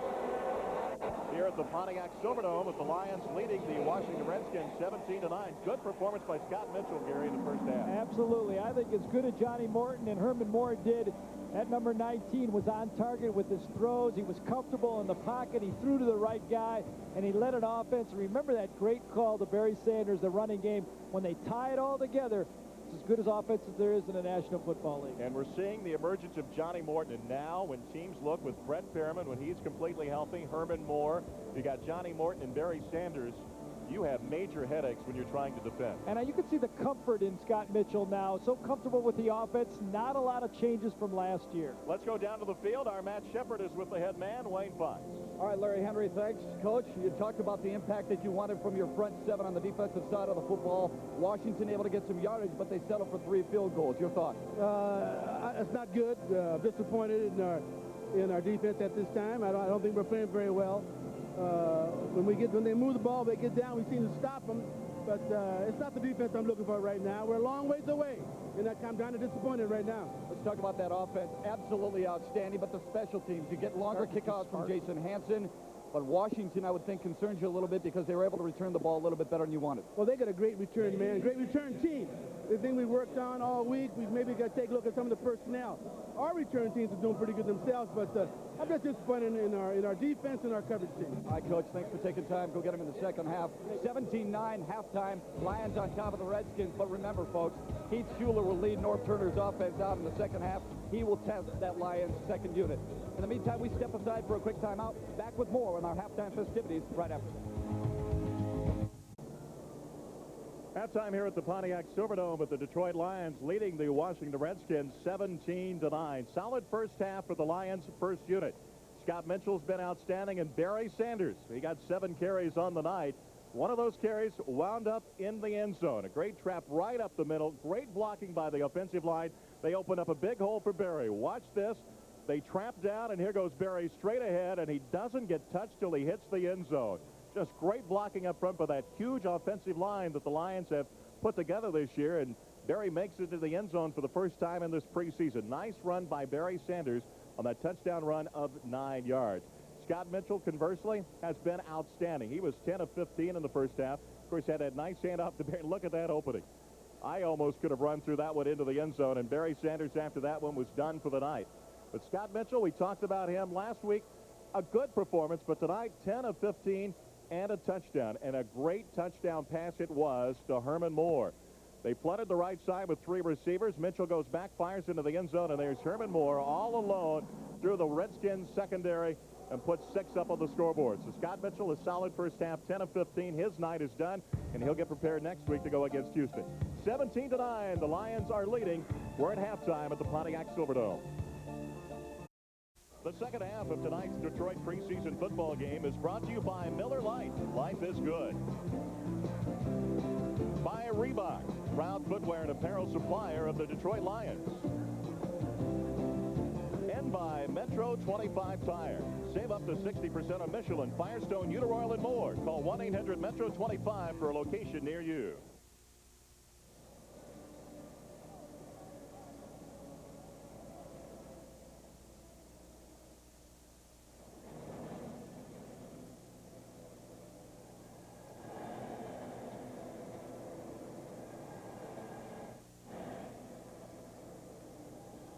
Silverdome. Offensively, Scott Mitchell was on, Johnny Morton was on, and the running plays that the line ran with Barry Sanders were solid. Well, when they had the whole group together, they were unstoppable, and the reason they were is Scott Mitchell was really on fire. I spoke to quarterback coach Greg Landry up here. He said that he was on every read. He audibled on the touchdown pass to Herman Moore. They were playing in and out coverage. They gave a hand signal and made it work. The Lions offense was working, and that's why you see the stats rolled up. 183 yards, both teams putting up a lot of yards. The Redskins did it with a lot of 3rd and longs. I think that was the big disappointment, I think, for Wayne Fonts is you get those 3rd and long passes, and that's deflating to the defense. And Scott Mitchell, again, was 10 of 15 with a 1 touchdown. Barry Sanders had the 7 carries. And the score for there as we get prepared for the second half. And Jason Hansen to kick it off for the Lions. End-over-end wobbler picked up by the up man for the Redskins. Got up to the 30 and is met right at the 31-yard line. And making the stop for the Lions in there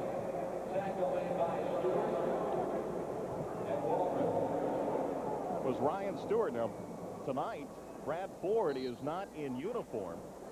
He is injured and not getting some playing time, as is Reggie Brown, their #1 draft pick. He is out, and, of course, they would like to see him. And a change at quarterback, of course, for the Washington Redskins. Heath Schuler is now in as that battle for the #1 starting quarterback position in Washington continues. And Schuler back to fire on the first play of the second half. Throws it right through the hands of the intended receiver, Reggie Brooks. Defensively for the Lions, let's see what changes have taken place. Mike Wells is out there defensively for the Lions.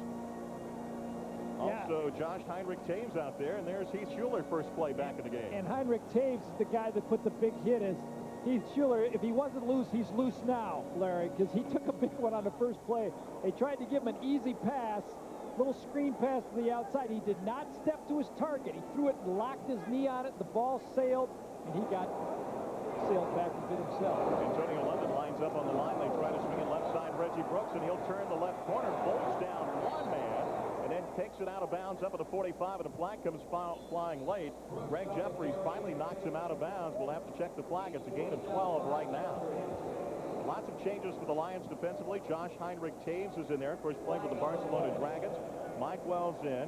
Shane Bonham is also checked in for the Lions. The guy we might see more later on is Michael O'Shea, who played up in the CFL. They really like what they saw from him last week. And I think O'Shea, the reason he's going to be so valuable is there's so much throwing in the CFL. He's used to playing out in space, and he's going to be able to make those plays just naturally. Well, it's holding against the Redskins, so that'll walk him back. Just barely underway here in the third. Offense, number 19, 10 yards, second down. And the Lions leading 17-9. So Gus Frerott's night is over. Scott Mitchell's night is over, and a lot of the starters have gone to the sidelines. Also out there, Kerwin Waldrop in for the Lions. They really want to take a look at this young man. Of course, a couple of years at Michigan before transferring out and going to Central State. Heath Schuler out of Tennessee. A lot of fanfare when they brought him into Washington. High in the backfield. Takes the handoff, drops back, has pressure, fires out to the right side, and it is complete to Larry Boyd. Turns upfield and gets good running room out to the 44-yard line before Mike Wells trips him up. I think between the two quarterbacks, between Frerotte and Heath Schuler, Frerotte is maybe a little stronger, better arm, classical drop back, but Heath Schuler has better feet than Frerotte. You're going to see him avoid the rush, spins this time, comes off on the outside, and that's really being able to move up in the pocket and show the type of athletic ability Schuler has to take a bad play and turn it into a first down. Bill Brooks and Leslie Shepard is split to the far side of the field for Schuler, who drops straight back to pass. Here comes Waldrop in, and they'll fire it high and incomplete. Greg Jeffries was on the coverage on the far side as the pass was intended for Bill Brooks, but Kerwin Waldrop showed some of that speed he has on the outside. Well, there's a guy that's going to have to play 5 different positions if he's going to make the football team and be a contributor. He's going to have to rush from the outside, play a little bit of inside linebacker, and bull rush in five down lineman situations. And as you mentioned before, he's probably going to line up on fullback on offense. I will tell you this, if you ever see his body, it is chiseled. I do mean chiseled. 2nd and 10. Schuler hands off left side. Reggie Brooks wants to turn the corner. No siree. Right there defensively, Richard Woodley. And Gary, I really like this guy. Converted from a wide receiver. He still doesn't have the whole package together, but he seems to be around the football. Well, he's got great speed, and that's really what's going to pay off on a team that Wayne Fonz likes to say does not have great long speed. That means speed of over maybe 10 yards. Woodley might be the fastest in that secondary, and he's better be around the ball because that's what he's going to have to make the team on, is showing that his speed can adapt to the plays and make plays. Ryan Stewart and Jocelyn Borgello check in this situation where it's 3rd down and 8 for the Skins. Schuler back in the shotgun. He has 3 wide receivers. Gets a good snap from center. 4-man rush by the Lions. Fires to the right side, and covering all the way for the Lions, Greg Jeffries. The right side pass intended for Leslie Shepard, a free agent back in '94 out of Temple. Greg Jeffries that time playing the slot receiver. He knows he has help deep, so he's got to go and play those underneath routes and try to avoid the bench. Schuler 1 of 3 for 11 yards. Not the hot start that Gus Frerotte had. The back to punt it away is Matt Turk for the Redskins. Glenn Milburn back at his own 10-yard line to receive the punt. Lions leading 17-9 here early on in the 3rd quarter at the Silverdome. Kirk puts his foot into it and booms a high kick. Milburn drifts to the right side. He'll watch it bounce and goes out of bounds at, let's see where they're going to mark it. Leave around the 11 or 12-yard line. They haven't really marked it down there, but that's where the Lions will go on offense here, and Johnny Johnson will be the quarterback to begin the 3rd quarter. Came on late in the final minute of the 1st half. 12:43 in the third. The Lions hanging onto the lead against Washington, 17-9. It's time to hit the beach with Baywatch, Monday at 10 on Fox 17. The Lions have added a family seating section so you and your family can enjoy Lions games even more. No drinking of alcoholic beverages is allowed in this section. For more information, contact the Lions ticket office at 810-335-4151. Johnny Johnson in at quarterback as he was at the end of the first half. Derek Moore is the lone running back, and we have a new front five for the Lions. Moore gets the handoff, cuts to the left side, and will get maybe a yard to the 15. They did mark the ball finally at the 14, Gary Danielson, but I'm not sure they had a clue to where that punt went out of bounds. They blew it. The side judge that time did not look back to get the marking from the referee, and he just kind of guessed the 14-yard line. So I don't know if the Lions got a break or not, but the ball started on the 14-yard line. There's the look at the rookie, Johnny Johnson out of Illinois. Of course, Greg Landry, who is now the Lions quarterback coach, was the offensive coordinator for a part of Johnson's stint at the University of Illinois. 2nd and 9 Lions at their own 15. They're leading 17-9.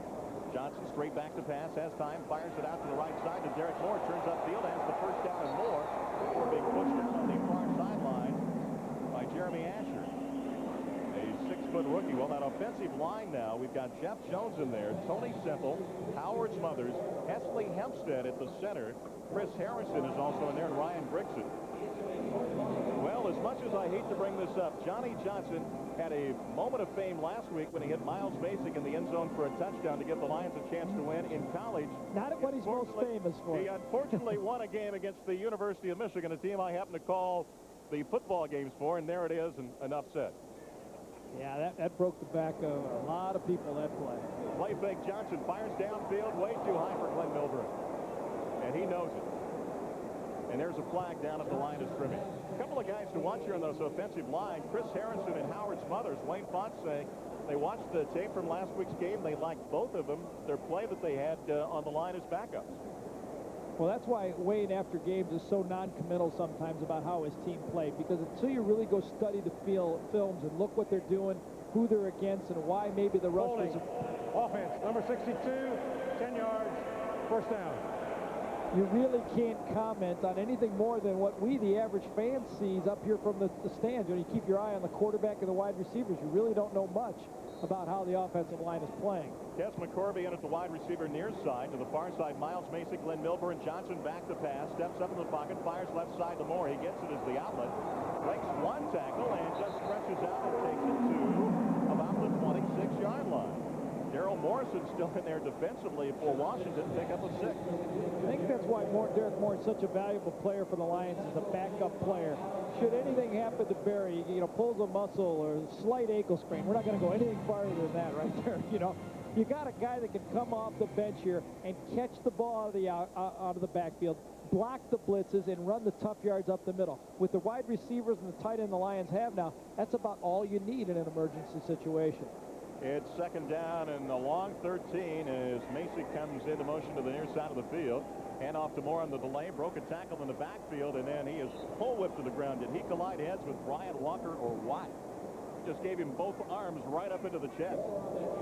The Washington Redskins are trying to become a more physical defense, and that's very difficult against the Lions team because they're such a finesse offense for the Lions. They spread you out and make you play pass coverage. When you line up in the backfield and run the counter tray and the isolation plays, the Redskins feel better about their defense. It'll be Masick and Milburn to the far side and Kes McCorvey to the near side. Johnson up under center. It's a 4-man rush for the Redskins. Johnson back to pass, has time, fires downfield. There's Miles Masick. Steps away for one man, turns to the left side, has running room, and he stretches out for the first down. Boy, you got to like this guy. Lamont Evans in on the stop for the Washington Redskins, but Miles Masick found the seam and then got some extra yardage. Watch how well Masick comes back to the quarterback. If you're a high school or a junior high school player or a college player, watch how he comes back, gives a little ground, and then weaves against the grain, knows where the first down is, reaches across that line, and picks it up. That's what you have to do when you don't have the blazing speed. You have to do everything else correctly and properly, and that's what Masick did on that play. 1st and 10 Lions at their own 40-yard line. They lead 17-9. Play action. Johnson, he wants to go deep to Masick on the fly pattern, and just no way Masick's going to catch up with that one. But that's Johnny Johnson's fault. He knows what he has out there in wide receiver. Masick had his guy beat. He's a Howard Twilley type route runner. You got to get him the ball in a position where he can catch it. There's plenty of room to throw this ball. There's no free safety on the field. Johnson just needs to throw this ball more to the left of Masick and let him shield off the smaller defensive back and make the catch. It doesn't have to be a touchdown, Larry. All it has to be, nothing wrong with 35 yards. Johnson 2 of 5 for 28 yards. 2nd and 10 Lions at their own 40-yard line. In motion to the far side, Milburn now comes back to the near side. Washington crowding the line, handoff to Moore, and almost stripped away in the backfield. He was met immediately by Jeremy Asher, who almost got a hand in to steal it before the handoff was completed. Yeah, that was a blitz look from the Redskins that time, and Johnny Johnson, I don't know if he has the green light to change plays, but if he does, that's one he should have changed, because that play was not going to work against that look. Interesting story last week when he was told he was going in. He was told by Tom Moore the play and said, "You got it?" And he said, "Yes, coach." Slaps Tom Moore in the behind, heads onto the field, gets halfway out, turns around and goes, "What was that?" Yeah, I think Johnny knew exactly where he was. The first time out. Well, there again, he's not on the same page as what they had on the sidelines, and so the rookie quarterback comes over and talks to Wayne Ponce and Tom Moore, the offensive coordinator. Timeout. So we've got a timeout here at the Silverdome. 8:47 remaining in the third. The Lions leading Washington 17-9. Gary Danielson at the Pontiac Silverdome. 8:47 remaining in the third. Lions leading 17-9. Well, Gary and I are Hall of Famers, I guess, in our own right. Gary, to our right, there's a bunch of them. Kind of hard to match this booth. Sonny Jurgensen there bent over, and Sam Huff. And then if you slide over a booth later, their TV booth is just as talented. Well, Johnny Johnson up under center after the timeout. 3rd and 11. Straight back to pass. Nice screen pass. Unfortunately too high for Derek Moore. Plus Jeremy Asher had it read all the way. How about that? Sonny Jurgensen, Sam Huff. Now you go slide right over to the TV booth. Keep going, guys. You can go to your left. That's John Riggins over there. And then the richest guy of all, Matt Millen. Now, he's not a Hall of Famer, but he's got more money than all of us put together. He does a game every night. Now, Riggins is kind of standing in the background there. There's Riggo. There they are. And we got Brandstetter and Danielson to go against them. Well, back to punt it away is Rich Camarillo. And Leslie Shepard to receive it. High hanging punt from Camarillo. Waves for the fair catch and has it at the 19-yard line. Good hanging punt by Camarillo. Again, we've got that battle for punting position for the Lions right now between Mark Royals and Rich Camarillo. 42-yard punt. When we come back, the Lions leading 17-9 with the Redskins going on offense here in the third quarter. We've got 8:33 remaining in the third quarter. This one, Lions leading 17-9. Next week, the Lions go on the road at Houston to take on the Oilers. And Tune Us In will be on the air throughout the state of Michigan beginning at 8 o'clock next week from a probably empty Astrodome. Schuler up under center, 1st and 10 for the Redskins. Deep handoff, and no sirree. Shane Bottom is there. Reggie Brooks had nowhere to go. That guy just keeps making plays, Shane Bottom, doesn't he? You know, over and over, Mike Wells, Shane Bottom, 2 very valuable backups and guys that can come in with fresh legs. You talk about depth at wide receiver, but this time you're coming in from the right side of your screen. You can see Bottom just wrap that guy up and bring it in for no gain. Just beats his man off the line of scrimmage. Yeah, that was Keith Wagner, a first-year man out of Abilene Christian, and he was just no match at all for Shane Bottom. So now it's 2nd down and 14 for the Redskins. Schuler back up under center, 3-step drop, fires out to the left side. Oh my, what a hit was put on over there, and Scott Kolakowski was over there to help out defensively, and Richard Woodley comes in and makes the stop on Bill Brooks. Yeah, Bill Brooks, though, the great pro that he is, still got that ball, and one thing you don't want to do if you're a wide receiver when you get popped is lay there on the floor. You want to get up and say, listen, that ain't going to stop me, that ain't going to slow you down. You sneak off the field, Larry, on the next play is what you do. Orlando Steinauer has checked in the secondary for the Lions now as they go with their nickel package here on 3rd down and around 6. Shotgun now for Schuler. Lions showing blitz. They won't come with it. Schuler back to pass. Halftime fires over the middle, and it's caught by Bill Brooks. Great catch there. And defensively in on the play for the Lions, Ron Rice, but just a great catch by Brooks. Perfect coverage. And just as we saw Scott Mitchell do in the first half, a well-thrown ball to the right side of the receiver, I mean the proper side of the receiver, away from the defender, is still impossible to defend. Brooks, remember, got pasted the play before, got back up and made the first down catch on the one, and I told you he'd sneak off, didn't I, after he got the first down. Michael O'Shea is checked in as the middle linebacker now, the young man out of Canada. Now Schuler's going to hand it off to Reggie Brooks going to the left side. He's got some speed and knocked out over there. There's Richard Woodley again closing. Scott Kolakowski and Ron Rice. I like Woodley's speed. If he can learn the coverage a little better, Gary, he's got a chance to stick. Yeah, great speed, but again, the Redskins were able to turn the corner that time. A very successful play. When you've got corners flying up to make shoestring tackles and you're able to get 4 or 5 yards, that's a defense that Jim Eddy and Wayne Fonts will not like and won't enjoy when they watch the films. Reggie Brooks having a pretty good night. Of course, he had 1,063 yards as a rookie, but didn't see a lot of action last year with Terry Allen reemerging. Terry Allen came out. Well, Brooks bumps into the pile, now goes to the outside, tries to turn the corner, and he'll get a little yardage out there. Shane Bonham had broken through originally, bounced off him, and then gains a yard or two. Yeah, you know, you look at a guy that's not imposing, either Wells or Bonham. Neither one of them are imposing physically when you look at him next to a Luther Ellis. But the guys are just tough to block. They make plays. They get themselves into the backfield, force the runner to run into a different direction, and then all the pursuit from the backside stops the play. Kind of interesting. Van Malone has checked back into the game, and he's going to play back deep for the Lions here. Yeah, this is their nickel package. He's going to be out there and steer guys around. Shotgun now for Heath Schuler. Good snap. Lions coming with the rush. Fires downfield. They went for the interception and missed it, and Coleman Bell has it and breaks a couple of tackles. Going down the sideline. Let's see. Can Ron Rice get him? He does at the 11-yard line. Could not tell who made the dive for the play that time. But it was a perfectly thrown ball again, this time from Heath Schuler to the outside. You'll see the drop back here. This receiver will break out. That's where the catch is made that time. First down. The ball to the outside. 2 Lion defenders bump into each other. Van Malone can't come out with the tackle that time down the sideline. And Heath Schuler is showing you why the combination of the 2 quarterbacks both vying for number 1 makes it tough to stop these guys in the second half. Ryan Stewart went for the interception, didn't get it. The 3rd-round draft pick out of Georgia Tech, and it's 1st and 10 at the 11 for the Redskins. Here come the Lions with a blitz. They hand off to Brooks, wants to turn the right side. High steps his way, drops down at the 5. Here comes a flag. Over there for the Lions, Ryan Stewart and Ron Rice. It'll be a gain of 6, and we'll have to check the yellow hanky as Brooks just keeps those legs churning and turn to the right side. How would you like to have a Reggie Brooks as your backup runner to a Terry Allen? Exactly right. You know, they have great depth there. The men in the striped shirt are talking it over at the 5-yard line. Flag lying at about the 1.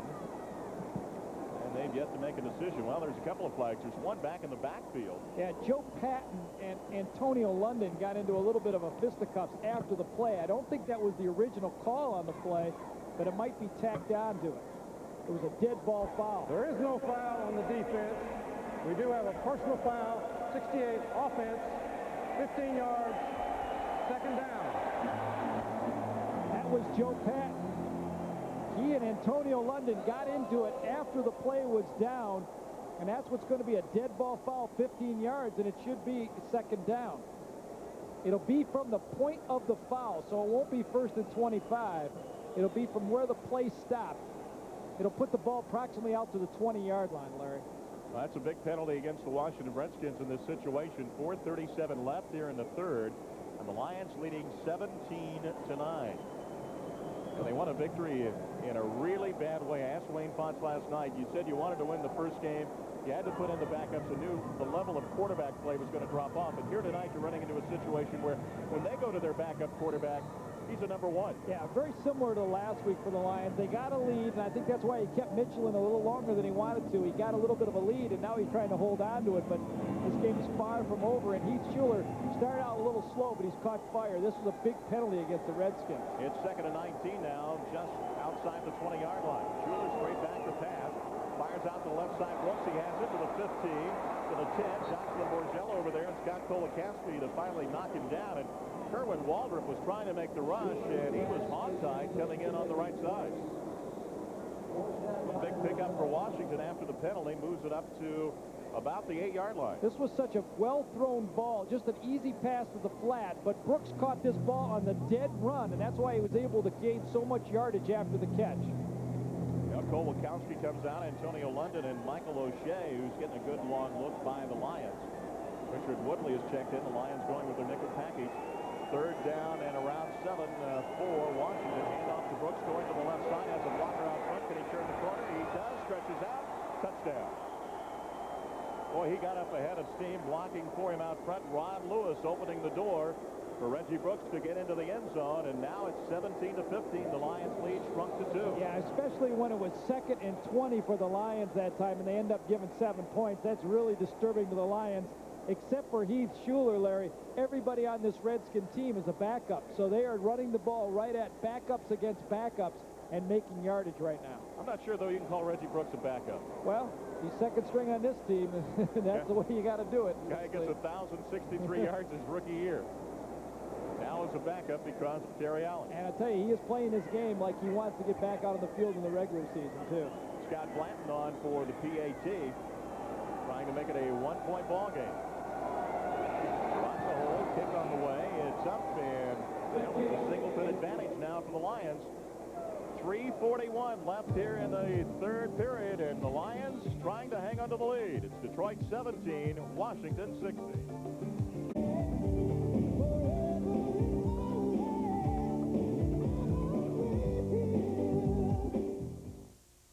Gary Danielson at the Pontiac Silverdome. Lions clinging to a 1-point lead on that drive. Washington 3 of 3 on 3rd downs. And Heath Schuler 5 of 8, 91 yards in the drive, 4 of 4 for 79 yards. Well, starting out this game, the Redskins, as Jim Adings is going to look over the shoulder and look at this his defense and talk to him right now. The Redskins were 0 for 3, their first 3 third downs. Since then, they've been 6 for 8. 3rd down conversions against the Lion defense has been their nemesis in the game. Glenn Milburn, Derek Moore back to receive the kick from Blanchard. Puts his foot into it and kicks it high and deep. Milburn will settle under it into 5. Up to the 15, comes to the right, breaks the tackle, has to run to the outside. To the 30, 35, and finally forced out of bounds on the far sidelines right in front of the Washington bench. So again, another good return by Glenn Milburn, who was knocked out of bounds finally by Alan Johnson. Glenn Milburn has had a tremendous game, feeling these little seams and cracks, hitting them full speed, finding the opening and taking the ball and putting the Lion offense out on the 35-yard line. Ball's at the 35-yard line. The Lions going on offense. When we come back, Johnny Johnson in at quarterback. 3:29 remaining in the 3rd. Lions clinging to a 1-point lead, 17-16. Johnny Johnson, a quarterback. Big series for the Lions here if they want to have a chance of winning this football game tonight. Both teams now going with their backups. Johnson back to pass, facing a 4-man rush, steps up to the pocket, fires out the left side, and there's the big sign and the veteran, Pete Metzelar. 15th year out of Wabash. Don't miss the Docs and Jocks run August 17th at the Pontiac Silverdome. All proceeds from this 4-mile run will help in the fight against domestic violence. For information on how you can register, call the Lions at 810-335-4131. The Docs and Jocks run presented by the Oakland County Medical Society, Metro Rehab, and the Detroit Lions. 2nd down and 7 for the Lions. Johnson back up under center. 3 of 7 for 31 yards on the night. Johnson, the delay handoff to Moore, fumbles the football, and picking up the football is Ryan Keogh. Makes that Romeo Brandison, and he has it up at the 21-yard line. Well, last week we saw Derek Moore fumble, Gary, in a key situation. This time has it, drops the football after the handoff from Johnny Johnson, and Washington's right back in business. This time he was stripped a bit on the play, and he has somewhat of an excuse. As Dexter nodded, number 92 is the guy who strips him right at the handoff. Brandison picks it up, scoops it up, and this is the bugaboo for any football team. You turn the ball over, give a team that's outmanned a little bit, a tired defense, give the other team the ball on the 20-yard line, things don't look too good. Well, Antonio London is back out on the field. Of course, the linebacker core without Michael Brooks and Reggie Brown tonight, there's not a lot of depth there. Well, Antonio London needs to be playing anyway. He needs to get used to playing linebacker. He's not played a lot of it. Stephen Davis trying to turn the left side. Kerwin Waldrop is there on the stop after a gain of 2. Also helping out Mike Wells and Shane Bonham. Gary, this is the time of the game. Now, you're a former football player in the NFL. What's Wayne Fontes looking for from this unit that's on the field? It's not his starters. He's facing a quarterback which could be the #1 quarterback for the Washington Redskins. What does he want to see them? He's looking for competitive people that'll step up and show him they want to get on that football field. It's a guy that he can throw in there and feel that there won't be a huge drop-off when his starters need a blow or need a rest or with injury. He's looking for guys that perform. It's no different than any other business. It's your time to go out there and show them you belong. Greg McMurtry, the former Michigan player, split to the left side. That's who the pass is intended for. Unfortunately, it's about 7 yards out of bounds. Well, Antonio London that time got him that time before he could throw the football. There was no way. Mike Wells also. That was only a 3-step drop. Heath Schuler could not even let go of the ball because of Wells and Antonio London right on him. Well, Greg McMurtry, 7th year already in the NFL. Hard to believe. Of course, picked in the 3rd round in 1990 by New England. Last year with Chicago, had only 8 receptions for 112 yards and a touchdown. Was able to throw the ball a little bit with Greg this summer, and he looked in great shape and was ready to go. Schuler in the shotgun on 3rd down and 8 for the Redskins. Back to pass, fires downfield. Oh, great hit in there by Ron Rice. What a play. Pass was intended for Leslie Shepard, but Ron Rice was right there to bang bodies, and that'll get the coach's attention. And that's exactly what we're talking about. We need guys to make plays. If you're looking to make this football team, this is a National Football League, you're going to draw a check from this team. We need somebody to stand up. Collective we by Wayne Font saying, I'm looking for guys that are going to step up, know that sideline and that end zone's behind them, read the quarterback and come up and hit somebody. Ronnie Rice made the play there, and it put the Redskins in a field goal position instead of an opportunity to score a touchdown. And Scott Blanton will be on to try this one from about 36 yards. Flags fly. And let's see who it's against. And I think it could be the snapper for the Washington Redskins. At least the Lions are pointing at him. Tracy Scroggins out there.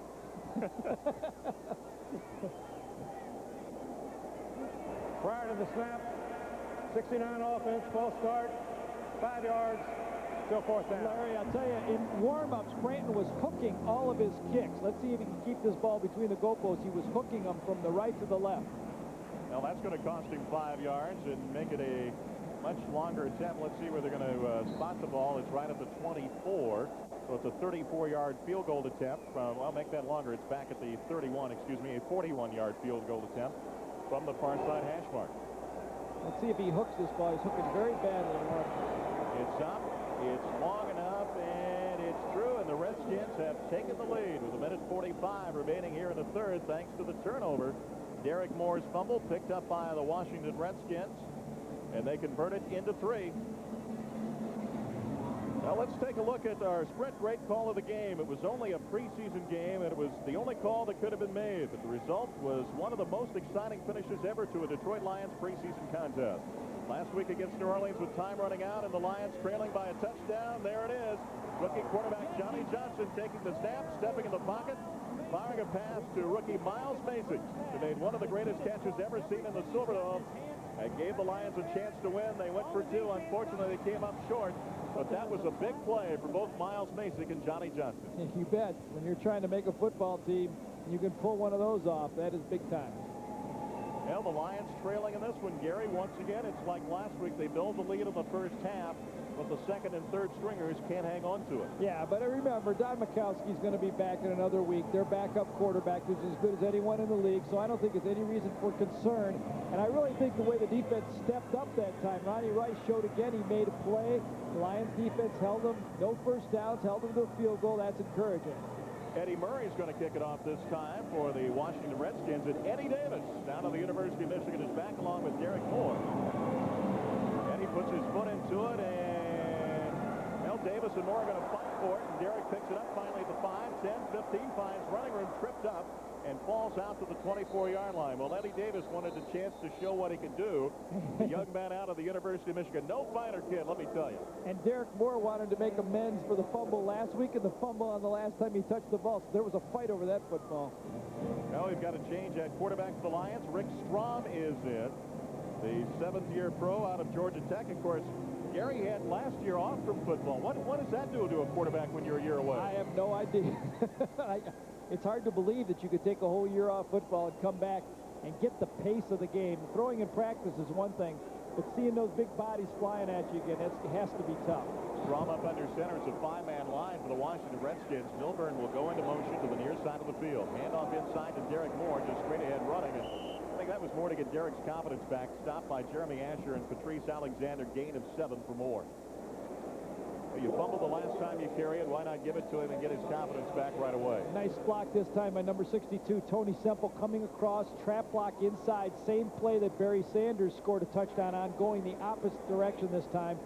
Very good play, picked up 7 yards. Masick to the far side, Milburn and McCovey to the near side of the field. Strom up under center. Hand off on Moore, straight ahead running, and he'll get absolutely nothing. Ryan Keel in there, out of the University of Virginia, in on the stop for the Redskins. Derek Moore, 2 calls back-to-back with Rick Strom in there. And Gary, interesting, last week when Strom was in, they ran the football a lot. Yeah, I think they were just worried about the protection. They feel a little more comfortable with Johnny Johnson being able to escape the rush because of his scrambling ability. And as you look at Strom, he does not have that ability to get away from him. Lions 5 of 8 on 3rd downs. It is 3rd down and a long 3 right now for Strom, who's up under center, Hesley Hempstead. And here comes the blitz, and Strom throws it. Nice catch by Kevin McCorvey. He's got the 1st down and more. Strom hung in there with the delayed blitz coming, got hit just as he threw it, and McCorvey got the catch for 20. I'll tell you, nice job by Kez McCorvey this time, coming from the outside. Kez McCorvey's going to come into your picture from this way, coming in on a slant. And Strom is going to know he's got bump and run coverage coming from the outside. Goes that way all the way, gets rid of the ball just before he gets hit, puts it right on the receiver's chin and makes it work. That's the end of the first quarter. We have reached the end of 3 quarters here at the Pontiac Silverdome. The Lions are on the move. Unfortunately, they're on the wrong end of the scoreboard as we go to the final 15 minutes of action here at the Pontiac Silverdome. It's the Washington Redskins leading 19-17.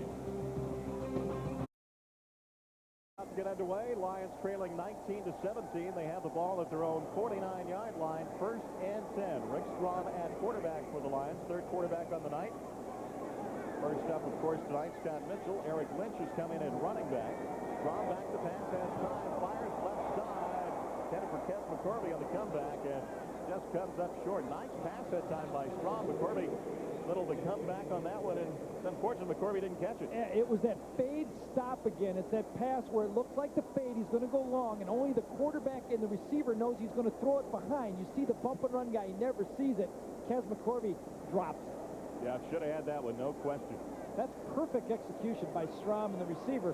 Just one more thing, you got to catch the ball. Derek Price is checked in at tight end. This is a guy that Wayne Fonts wants to take a look at, too, a rookie out of Iowa.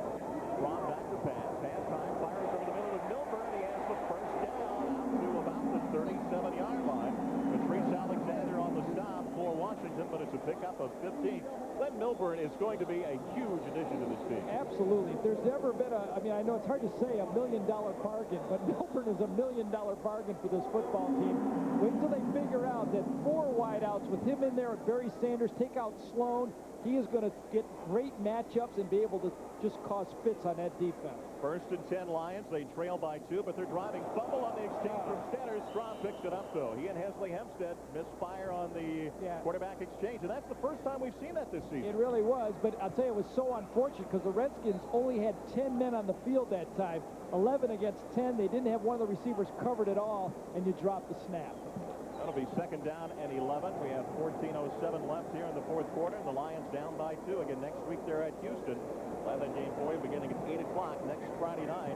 Houston, very physical, good football team. It'll be good for the Lions to play a team like that. Milburn goes in motion to the far side, comes back to the near side of the field. Strom back to pass.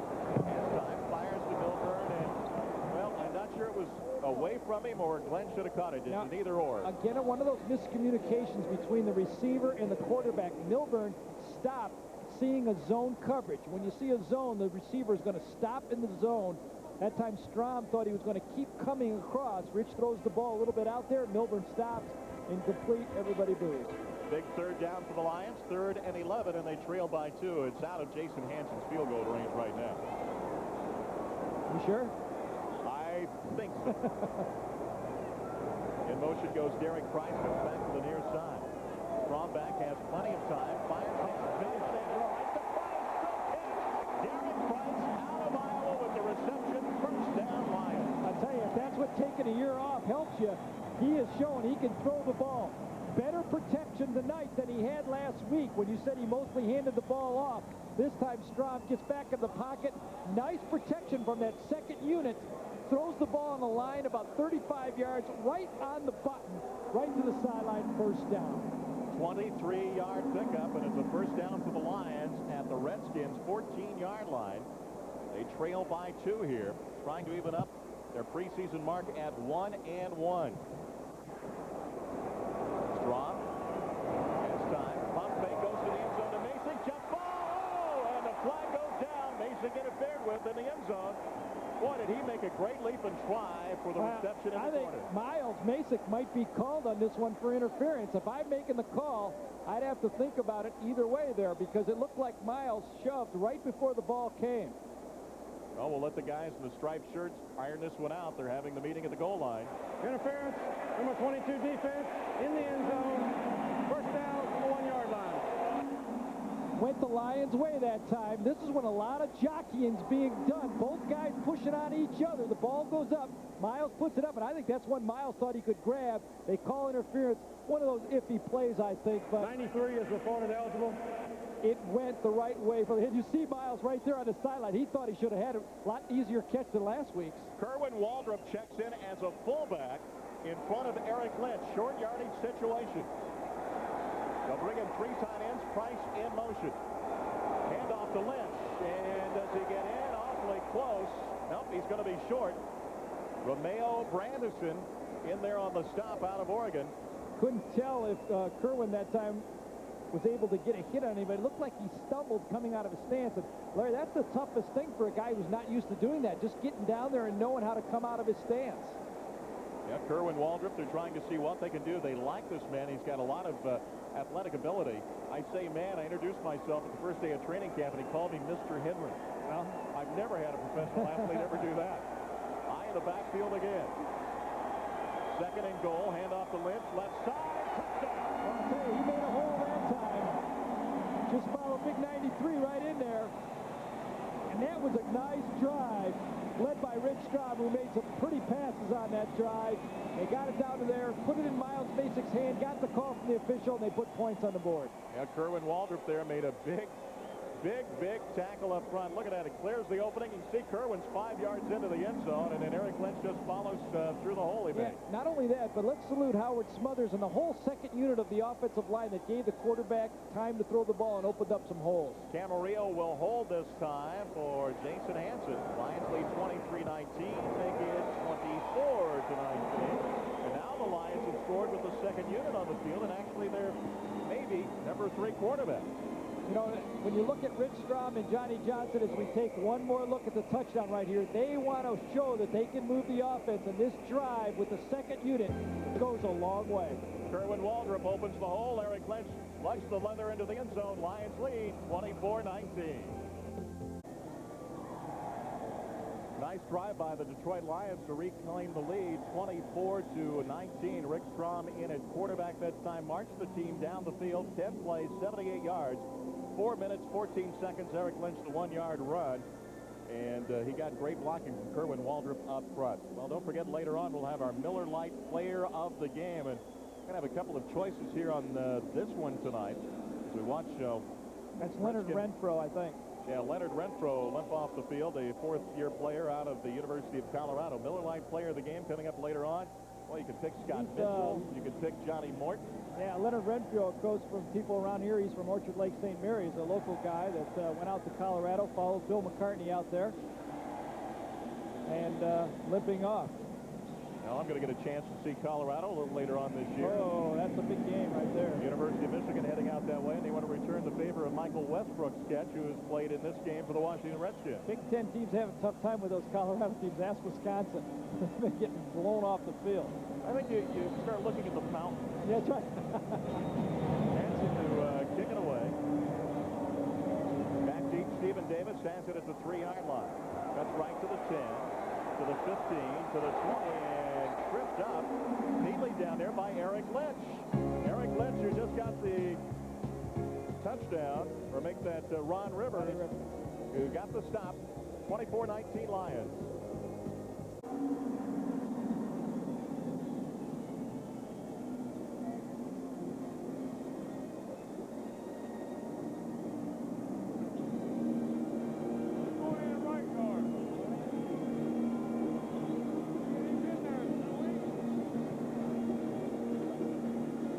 Henry, Gary Danielson, Pontiac Silverdome, 12:19 remaining in the fourth. Lions leading 24-19. Rick Strom, Gary, great drive that time. There he's talking to Don Mikowski, who should be back on the field next week against Houston, but you know, he's battling Johnny Johnson for number 3. He's battling Johnny Johnson, and after this play, we'll get to some of the other people he's battling, Larry. Tomasio Green is checked in at defensive back. Schuler play fake, rolls right, fires downfield, incomplete to a down at the feet of Coleman Bell. And he was getting some pressure that time from the front of John's Heinrich Taves. Was getting a little pressure. Yeah, if you look at Rick Strom and Mikowski that time, you know, you say he's competing with Johnny Johnson, but Johnson and Strom are also competing against everyone else in the National Football League who's a third or fourth quarterback right now. As the last cuts go down, the Lions will look at Strom, look at Johnson, and say, would a Stan White or somebody else around the league who might get released project better than these guys? So you're competing against everyone, not just people on the field. Schuler back to pass, rolls to the right side. Will turn the corner and forced out of bounds finally by Mike Wells. Shane Bottom put a lot of pressure on early and forced Schuler to roll to the right. Shane Bottom, guys, just sometimes he's just unblockable in these, at least in the second half of preseason games he is.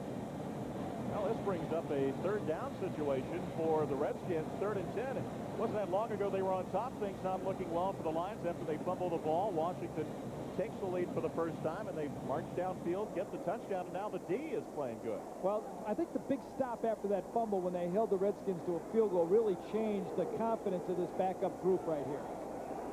Schuler's got to direct his wide receiver, Leslie Shepard, to the near side of the field. That's not a good sign. Low snap, he fumbles the ball, grabs it in the air, and there's Shane Bottom to take him down. He says, thank you very much for fumbling the football. I'll take this one to the turf. That is not a good sign if you're the quarterback for a team. And first of all, you have to direct your receiver to one side of the field, and all of a sudden that snap from the center, instead of being waist high, is ankle high. Things go downhill real fast. As that Lion defense again, if you stumble and make a little mistake, that rush is going to get you. And that's really what John Turlink and Jim Eddy say.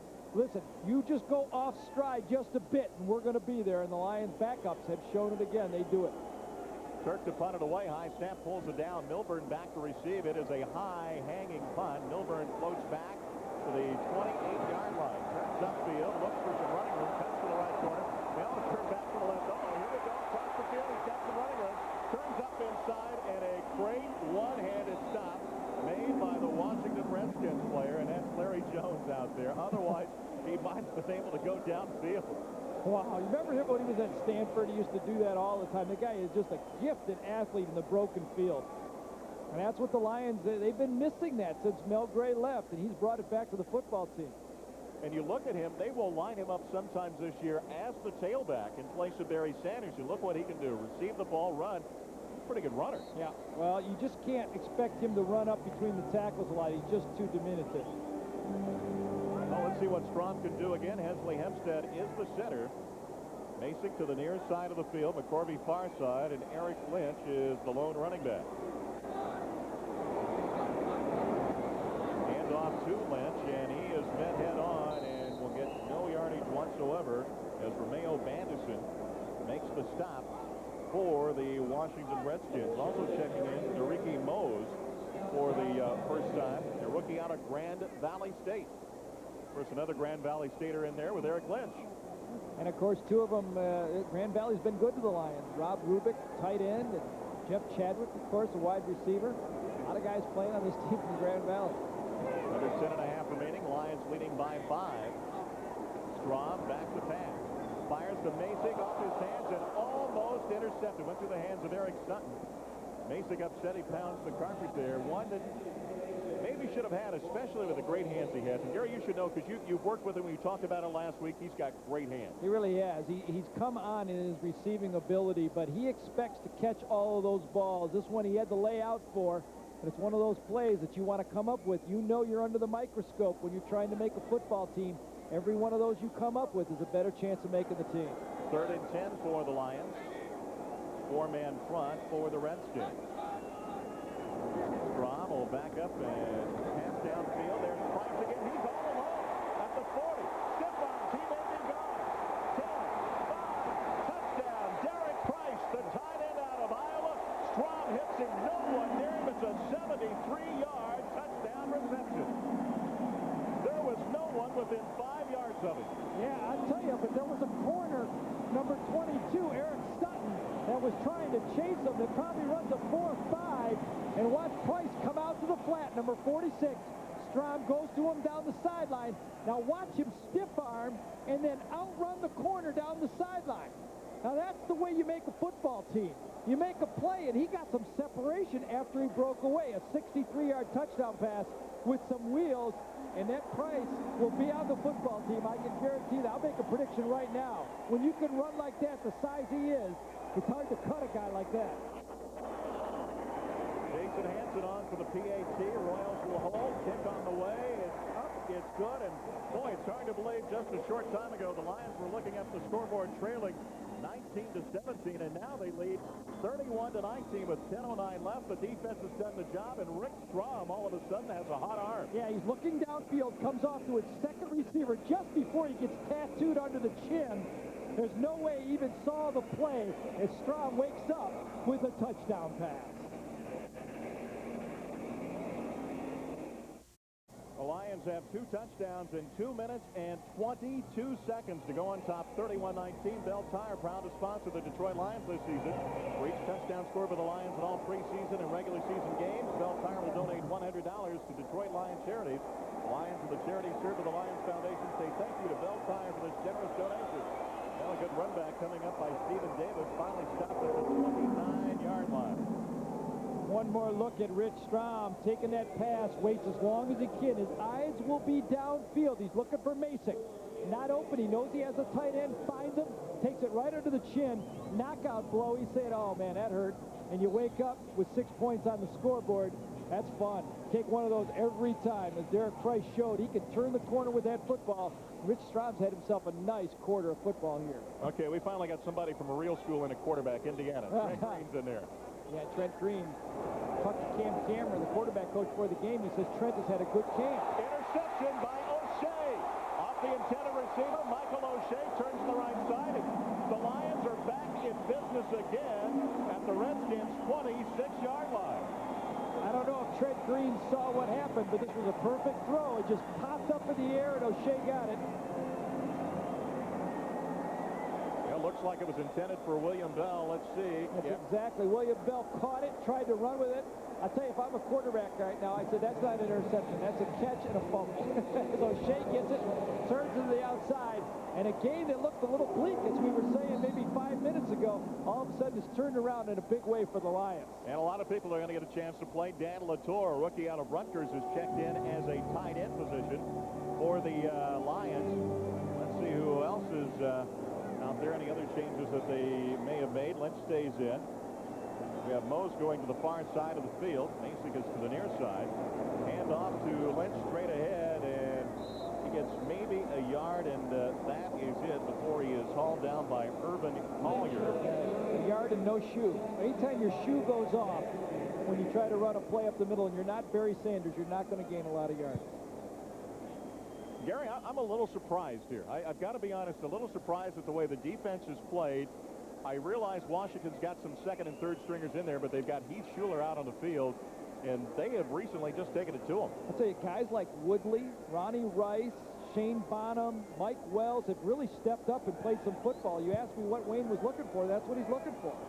Strom back to pass. He's been hot. There's Masick on the slant in, and he's got the first down. That's a big mistake to a possession receiver like Miles Masick to give him space. Rich Strom and Miles Masick will complete that pass every time. That ball was thrown absolutely perfectly, right on the numbers with great timing. When you have a big wide receiver like that, that's pitch and catch.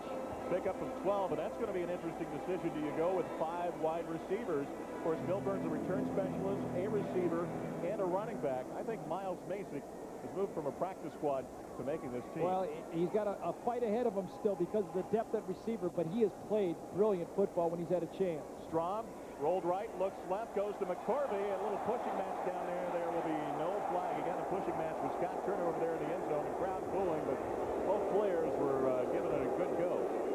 Well, I don't know. He signaled that was an uncatchable ball. That's why it was not interference. Well, those guys are allowed to jump, Larry. This ball is very catchable, if you ask me. Due to the pass being ruled uncatchable. I do not agree with that. That was a catchable ball. especially with Kes McCord. He's got a 37-inch vertical leap. Yeah, see, that's a white official and a receiver that can jump a little higher than that.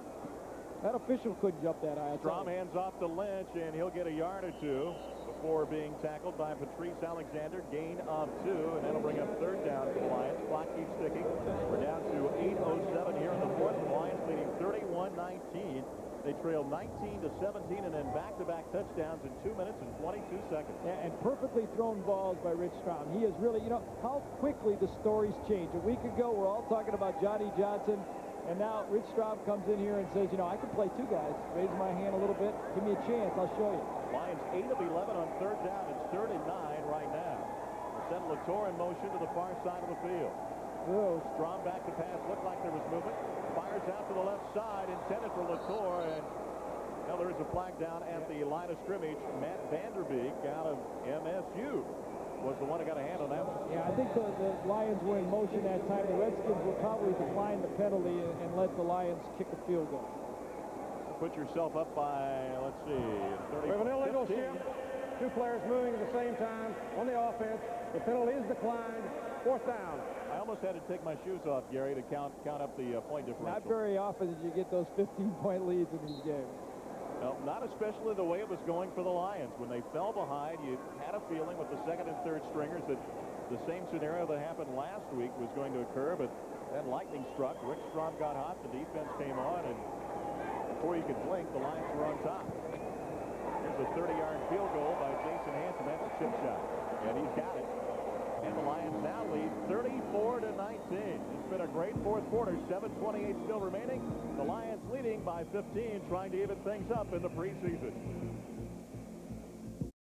Back at the Pontiac Silverdome, the Lions have scored 17 points in the last 5 minutes and 3 seconds. They trailed 19-17. Now they lead 34-19. What a turnaround for them. Well, they had 53,577 ducats sold for tonight's game, 36,606 in the house. And they've seen a pretty good one. Yeah, the Lions have much improved in this football game. Shows you what a competent quarterback play will do for an offense. Davis grabs it at the goal line on the Jason Hampton kickoff. Cuts to the left side. Lynch can't grab him. Now moves up to about the 26-yard line before Corey Schlesinger makes the stop along with Ron Rivers. Corey Schlesinger, now there's a name that we haven't mentioned much this year. Hasn't played an offense hardly at all. In a situation that's really tough. The Lions are almost exclusively now a one-back offense, and Corey Schlesinger is going to have to make this football team on just special teams alone, and that's tough to do in the National Football League. Can you do that with the salary cap and the number of players that you have to have on your roster? If he was a linebacker or a defensive back or a backup tight end, I'd say maybe. It's just a fullback. It's going to be tough. Trent Green, the young man out of Indiana, quarterback, in the pocket, fires downfield, and it is caught by Coleman Bell up at the 48-yard line. And the Lions defensively out there. David Knott is in. He's in on the stop along with Orlando Steinhaus. Trent Green, a good look at him, young man out of Indiana where I attended school, and Mr. Danielson went to some other school, but I'm not sure. Just up the road there. I did Trent a number of times when he played at Indiana. He has very good form. Cam Cameron, old quarterback coach for the University of Michigan, who was also a former Indiana quarterback, has been working with Trent. Found him on the waiver wire. You look at North Turner talking to Trent Green and says he's good enough to be number 3 at our place.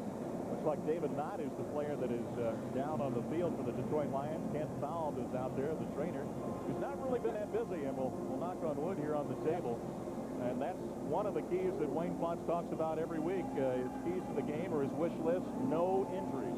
Well, I think for the Lions organization and the team, everything is really fell in place for this football game. They definitely didn't want to drop to 0-2, especially going onto the road for the last 2 preseason games. And everybody says these preseason games don't mean anything. They only mean something when you go 0-4 in this league. Because when you go 0-4, things heat up real fast in this league. The criticism starts flowing around. Wayne now is going to win his game, show the offense. Whether he doesn't win anymore, it's not going to matter. They're going to be ready for the season to start, barring any major injuries. Actually, the Lions are on the road for the next 3 weeks because they open the season at Minnesota. And I was looking at the strength of schedule the other day. The Lions number 3 in the NFL. Strength of schedule. Strength of schedule. I'll be darned. Well, that's because the NFC Central is so tough. You know, with Green Bay, a lot of people talking Chicago as being a threat. I don't know how you can overlook the Lions as being a real threat to make these playoffs or challenge for the NFC Central. When you have the #1 offense in the league, you have to figure. But a lot of non-believers out there in this team after watching that debacle in Philly last year, and that really is what has motivated this football team to come back all through training camp here. Well, you mentioned Green Bay. #1, strength of schedule. Well, that's right. They have it, and they are going to be able to, with Brett Favre, they're coming back healthy. Their defense should be solid. Understand, Mike Johnson's doing a good job for them. That's, I think, is going to be the main challenge for the Lions. And, you know, just like in the past, though, NFC is likely to have 2 or 3 people in the playoffs again. It is turned into not the black and blue division, but a division where the quarterbacks just wing it and fling it. You bet. You got to have corners to play in this league because there's some great wide receivers. As we go next week down to Houston as we can. I'll tell you, need any tickets? I can get you some really good tickets for the game next week. I bet I could get 20 or 30 right on the 50-yard line. If you're in a business, you have any people down in Houston that you want to impress, get them Houston ticket. I get you Houston tickets. If you weren't watching earlier, I mentioned next week's game is not being televised in Houston. It's being televised in Nashville, Tennessee. That is a shame. That's a crying shame. Well, in this day and age, franchises moving and fans not having the loyalty to follow anymore, it's almost understandable. Yeah. And who can ever forget those days with the Houston Blue, the song back there when they were right on top and knocking at the door to get into the Super Bowl. Yeah, 17 straight defeats for the Lions in the regular season. I hate the Redskins. I was part of that streak. They are something, and you take a look at that and you wonder how, and look at last year, it was overtime. The Lions lose at RFK. RFK has been the worst. Pushed them all over the field all game, and somehow we end up going into overtime, making a key mistake, obviously, in overtime and losing the game. You know, that's one thing. The RFK is going bye-bye. Oh, the Redskins moving into a new place, and maybe the Lions' fortune, should they run into the Redskins, will change now. Norv Turner now, there's a guy, you talk about, everybody thinks Wayne Fonts is the only guy that's under the gun in this league. Norv Turner now, he's into his 4th year with this rebuilding program. People are going to start, saying, what's going on here? When are we going to start to turn the corner? He's got pressure on him, especially with that team moving into a new stadium soon. Well, good news, David Knott finally got up off the field on his own power and walked off. 6:54 left here in the 4th with the Lions leading 34-19. Greg McMurtry in at a wide receiver for the Redskins. He split to the far side. Former Michigan player. 5 up on the line of scrimmage. Hand off in the backfield. Greg Green, the quarterback, it goes to William Bell, and no yardage whatsoever. Michael O'Shea there, and there's a flag down in the backfield. Yeah, they're going to get holding again on the Redskins this time. What do you think about O'Shea? Now, here's a guy that played in the CFL, so sees a lot of passes. And he steps in. He's had the experience there. Was the player of the year once. 3 years as a linebacker and a defensive lineman up there. He's had some experience in a very tough league where they throw the football. Number 23 offense, 10 yards, first down. And that's the NFC Central. Yeah, well, the thing that he's going to have is the numbers are a bit stacked against him on this football team at linebacker. Assuming Brooks gets healthy, O'Shea's going to have to show that he has the experience to make plays in space like he did right there. That's where he should shine. And obviously he has to come along on a special team. But so far, talking to the coaches and looking at the film, he's more than held his own. 9 penalties, 88 yards for Washington. Green airing it out down deep. He's got a man breaking open, and nice stop to him. Bordella came back to make the stop on Michael Watkins. He had to come from a long way back, caught up with him step for step and broke it up at the 5-yard line. Boy, that was a bad play by Michael Watkins right there, number 18. You don't get balls thrown to you that often, open very often. What you have to do is slow down, keep that defender on your back, use your body and shade it. He overruns the ball, then he has to slow down, and Borcella has time to come back and make the play. Had he slowed down, judged the ball properly, and took it on the run, that would have been a big completion. Watkins, a free agent out of Northeast Louisiana. Green back to pass.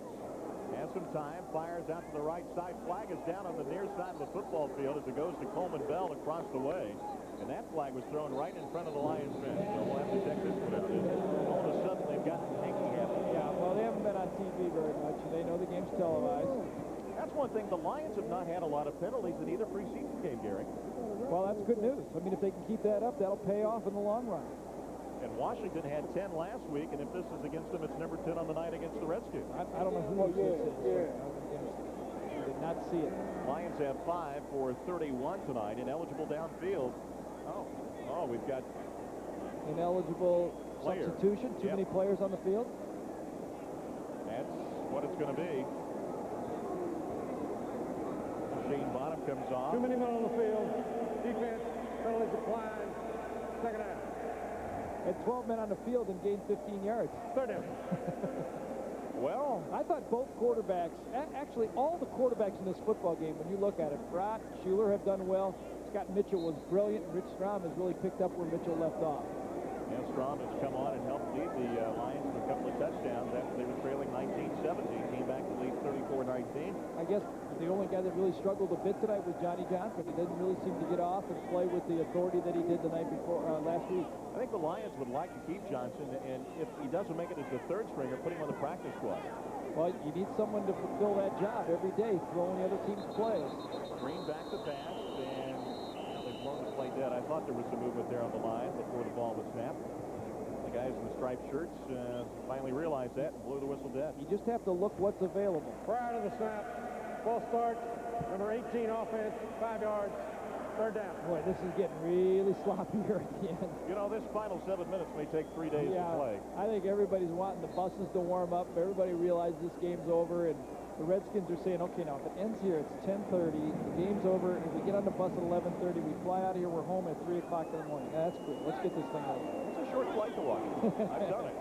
It's a short flight, but it's a long time to get all those tape rolls back. There's Kerwin Walderpin on green. Pass is incomplete. Walder caused problems as the pass was intended for Larry Jones. And Walder showing his feet. He's upset he didn't get the sack, but just flew in there. And again, this is a young man trying to make this team any way he can. They're going to line him up at fullback in short yardage, which they did earlier on a touchdown run by Eric Lynch. They're going to run him in there at the defensive line and special teams. So he's trying to earn a way onto this Detroit Lions football team. And back deep, Aubrey Matthews to receive this punt. That Turk's been... All they want to do is catch the ball right here. Last week they almost had a disaster with this situation.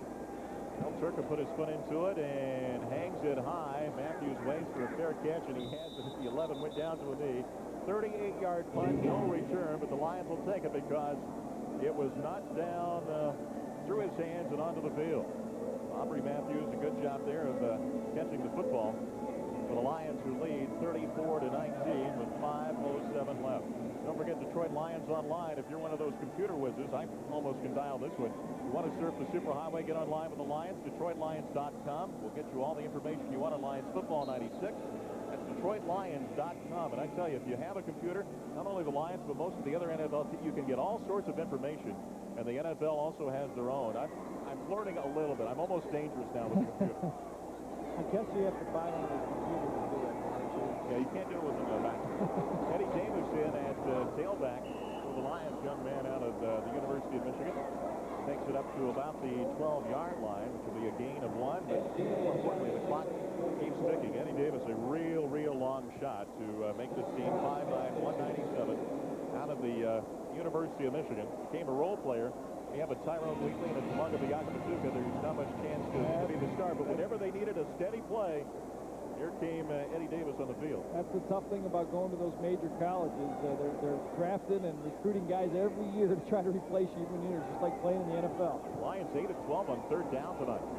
Strom up under center, second down and a long 8. Hand off to Davis again, cuts to the right side, has some running room, back up inside, and carries tacklers and gets the first down to the 22-yard line. Well, that showed some great effort by Eddie Davis. Lamont Evans on the stopper for the Redskins. Eddie Davis read his blocking properly that time, bounced outside, takes it inside, takes the handoff, sees where to go, bounces outside, reads the block by the wide receiver, cuts upfield, holds onto the football, and falls forward for the first down. Everybody on the field, both sides, I promise you, was happy to see that go. Keep the clock running and get this thing over with. What do you as a player, I mean, in a preseason game like this? Get this thing over with. That's what they're saying. Unless you're out there fighting for a job, like a Kes McCorvey wanting the ball thrown to you just so you can get a chance to do it. Or Ed Davis right now is just sweating it out.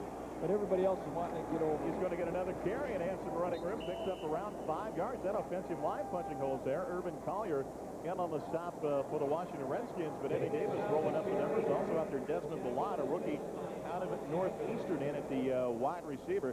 They brought in a lot of the backups now trying to make a name for themselves. Yeah. Derek Price is out there, and of course he had that big touchdown reception, and he's made an impression at tight end. He has, and I think the impression, I think someone that Wayne's going to really salute tomorrow in the press conference is the second group of offensive linemen. Chris Harrison, Jeff Jones, Semple, Hempstead, Grigson, and Smothers.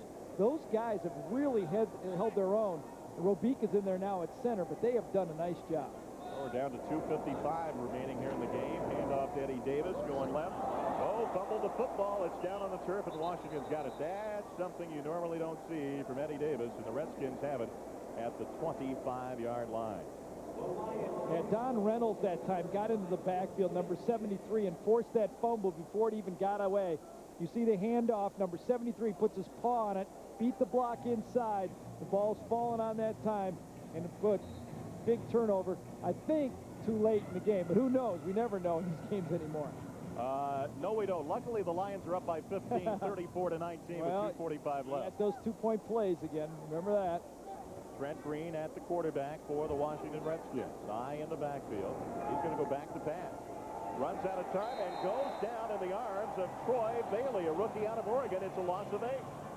Great coverage that time by the Lions. Did not allow anyone for Trent Green to throw that football to, and he was forced to eat it. Gary, that defensive front, whoever it is, has been putting pressure on here since the second quarter began. Really, I think the big key was after that fumble by the Lions, and they held them to just a field goal. It seems like the backup defense has found their niche in this game and feel comfortable. Bring back the pass, and it is completed downfield to Michael Watkins. Yeah, we're going to get a late hit by Waldrop this time, too. They're going to tack it on. Kerwin Waldrop, Trent Green, the Michigan against Indiana game that time, he put a late hit on him. Roughing the passer, they're going to tack it on. Well, that'll move it down, a 19-yard gain, and it takes it to 15 to about the 7-yard line. Yeah, 7.5 more, half the distance to the goal line. So you're right, Gary. We've got 2:13 left. Washington 3 timeouts. You punch it in here before the 2-minute warning, and we have a ball game again. Number 93, roughing the passer, half the distance, first down. That's what I say. Guys like Trent Green and Eddie Davis, those guys are out playing, showing they belong in the league, while we're all up here saying, let's start the buses. These guys are still playing. Well, Green will move up under center. First and goal at the 7-yard line with 2:13 left. Green back to pass. Blitz coming. Fires, and it's caught down at the goal line by Coleman Bell, just shy of it. Yeah, I tell you, that was good execution, but he threw it to the wrong guy, Larry. He had the back wide open in the flat, and I'm sure Norv Turner will say, hit your read. You'll see the back break right out to the outside. No one covers him. He goes to the tight end on the play. It's a 2-minute warning. Instead of a touchdown, he gets a completion. We've reached the 2-minute warning. The Lions leading the Washington Redskins 34-19, but the Redskins are knocking on the door. 2 minutes remaining in the ball game. The Lions leading Washington 34-19. The Washington Redskins, though, have it second and goal to go at the 2-yard line. They have 3 timeouts remaining, so this one isn't quite over yet. Trent Green will settle in under center. He has Greg McMurtry, the former Michigan star, to the near side of the field. Watkins goes in motion, inside handoff, and do they get in the end zone? Yes, they do. William Bell gets it in. And don't look now, but it's 34-25 with a minute 55 left and 3 timeouts for the Skins. Yeah, and I think they have to go for 2 here right now. You might as well. You don't want to. In a normal game, they would kick the extra point and make it an 8-point game because you got to keep it within a touchdown. But it's preseason here. They don't want overtime either, so they want to pull within a position to win the game if they score one more time. Well, it looks like they're going to go for 2 and try to make it a 7-point ball game and another 2-point conversion, and they'll win this thing. Trent Green will settle in under center. Mercury split to the near side of the field. Lions are going to blitz. Here they come. Got the back wide open. Back wide open. Just can't catch it. Larry Jones had it on his fingertips. He was open at the 2-point conversion, but just didn't hang on to it. That's a busted assignment by the Lions. That'll upset Jim Eddy. All-out blitz. Someone should have that back. The back is going to go out into the backfield. No one goes with him. A defensive end, someone has to peel with that guy. You just can't give him a gift lob for 2 points. Well, Larry Jones out of the University of Miami ought to be used to catching a pass. 4th-round draft pick in 95. Yeah, well, that was perfect technique that time by the quarterback and the Washington Redskins. They got the play they wanted. They spelled the blitz. but someone for the Lions, either a defensive end or a linebacker, has to peel with that back when he's out in the backfield like that. Well, we'll be selecting the Miller Lite Player of the Game. There are a lot of candidates in this one tonight with all that has happened throughout the contest. You have Scott Mitchell playing well. Johnny Morton has played well. Rick Strom. We've got Derek Price, the tight end, who caught the big touchdown pass. A lot of players that are in the running for the Miller Lite Player of the Game. I thought Shane Bonham had an excellent football game out there also. And Luther Ellis made some big plays tonight for the Lions. Boy, can we tease? We're going to keep our crowd. We're going to keep our fans right here, right till the end of this thing. We can tease. All you got to stay with us. Now there's Rick Strom on the sidelines talking to Tom Moore, the offensive coordinator. He had a good outing. It's amazing. Last week you mentioned Eric Garrelling. We were talking about Johnny Johnson, and tonight we're talking a little bit about Rick Strom. Boy, it changes so fast in this league. Timeout, Detroit. Their second timeout. Well, the Lions 30-second timeout. The Lions take a timeout. Well, the Lions did not put on their good hands team out of the field. It was going to be an onside kick look, and the Lions had their regular kick return coverage on, so they took a timeout. Well, Bill Keenis, the executive producer of tonight's program. Hopefully you're enjoying this again next week. Jim Maroney is the producer in the truck. Tim Perko, the director, calling all the shots. Brian Bigger, the feature producer. Byron Vivian, technical director. He's all wired up here. Ken Sands, Kenny, the audio man, back in the truck.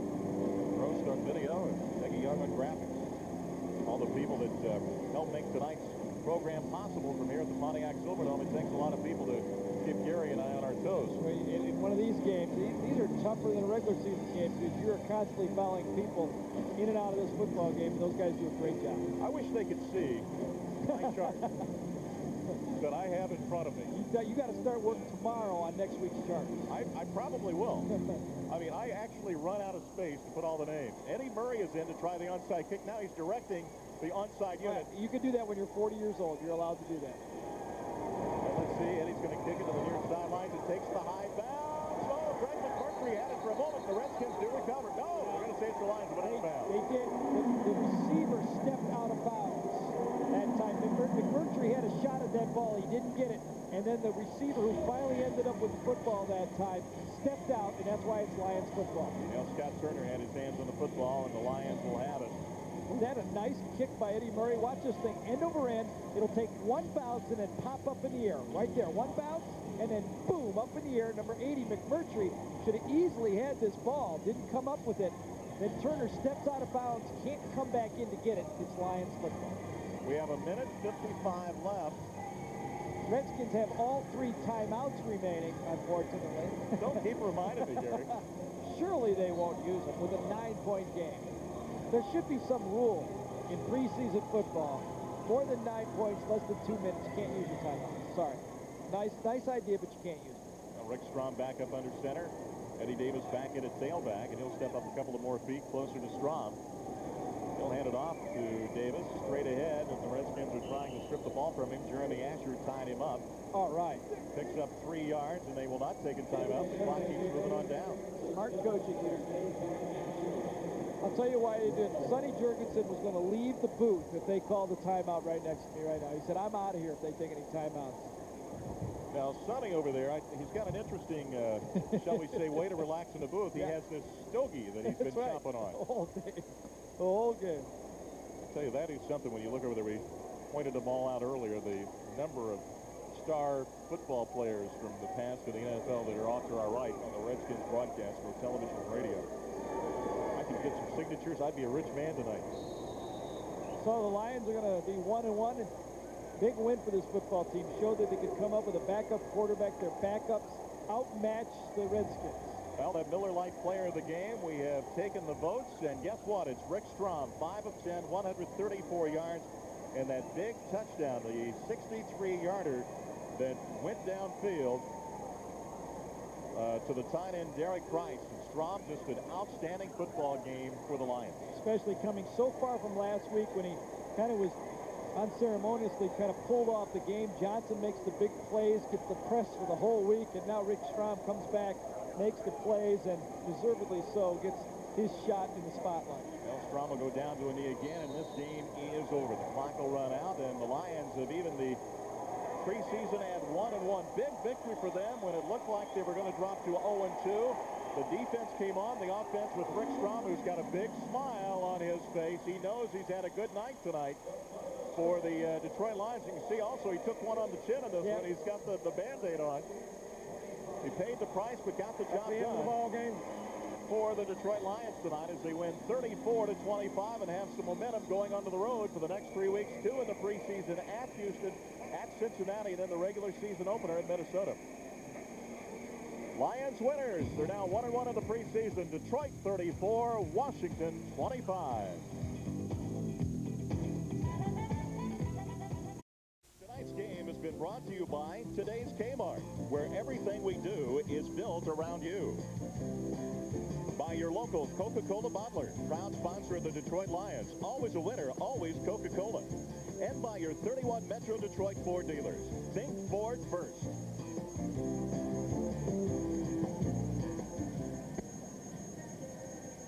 Lions winners tonight, 34-25 over the Washington Redskins. As you heard, our Miller Lite player of the game, Rick Strom, 5 of 10, 134 yards, 1 touchdown. He's down on the field now with our Matt Shepard. Matt? All right, Larry Henry, thanks. Rick Strom, nice ball game for you. Tell me about the cut you got on your chin. It happened when you hit Derek Price for the touchdown. Right, just as I let the ball go, I had some defensive lineman come and give me a good pop. It doesn't take much to split the chin, but he hit me pretty good. But the ball got away and got to Derek, and he took it from there. 5 of 10, pretty nice ball game. Could you feel yourself getting into a rhythm there? I felt good. I felt good from the outset. Big plays happened, and I guess I'm pleased with the performance. I want to go look at it on film and see where I could improve, and I'm sure there's areas.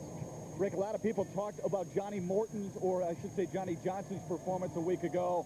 Now one would think the media attention focuses on you because of your game today. Your thoughts on where you stand with this football team? Well, everybody's trying to create a place for themselves on the team, and I'm trying to do that very same thing. Johnny played well, showed a lot of poise last week. I had an opportunity. You have an opportunity whenever you're on the field, and I just wanted to take advantage of that. Let's not kid each other. You guys, even though it's the preseason, let's face it, you guys win this football game. I'm sorry? You wanted to win this football game, let's face it. I mean, when people come into our house, we want to win. We want to win regardless if we're here or on the road. If you don't want to win in a football game, you're on the field, you have no business being out there. So, Rick, nice ball game. Thanks for taking time. We appreciate it very much. Good luck the rest of the way. Rick Strom, our player of the game, 5 of 10 for 134 yards and a touchdown. Little nick on the chin, but it looks cool. He's your player of the game. Larry Henry, Gary Danielson. Thanks, Matt. Gary, there was some blood there on that jersey underneath the cut, but that, as you know, as a quarterback, that's your job. Hang in there, complete the pass, take the lick.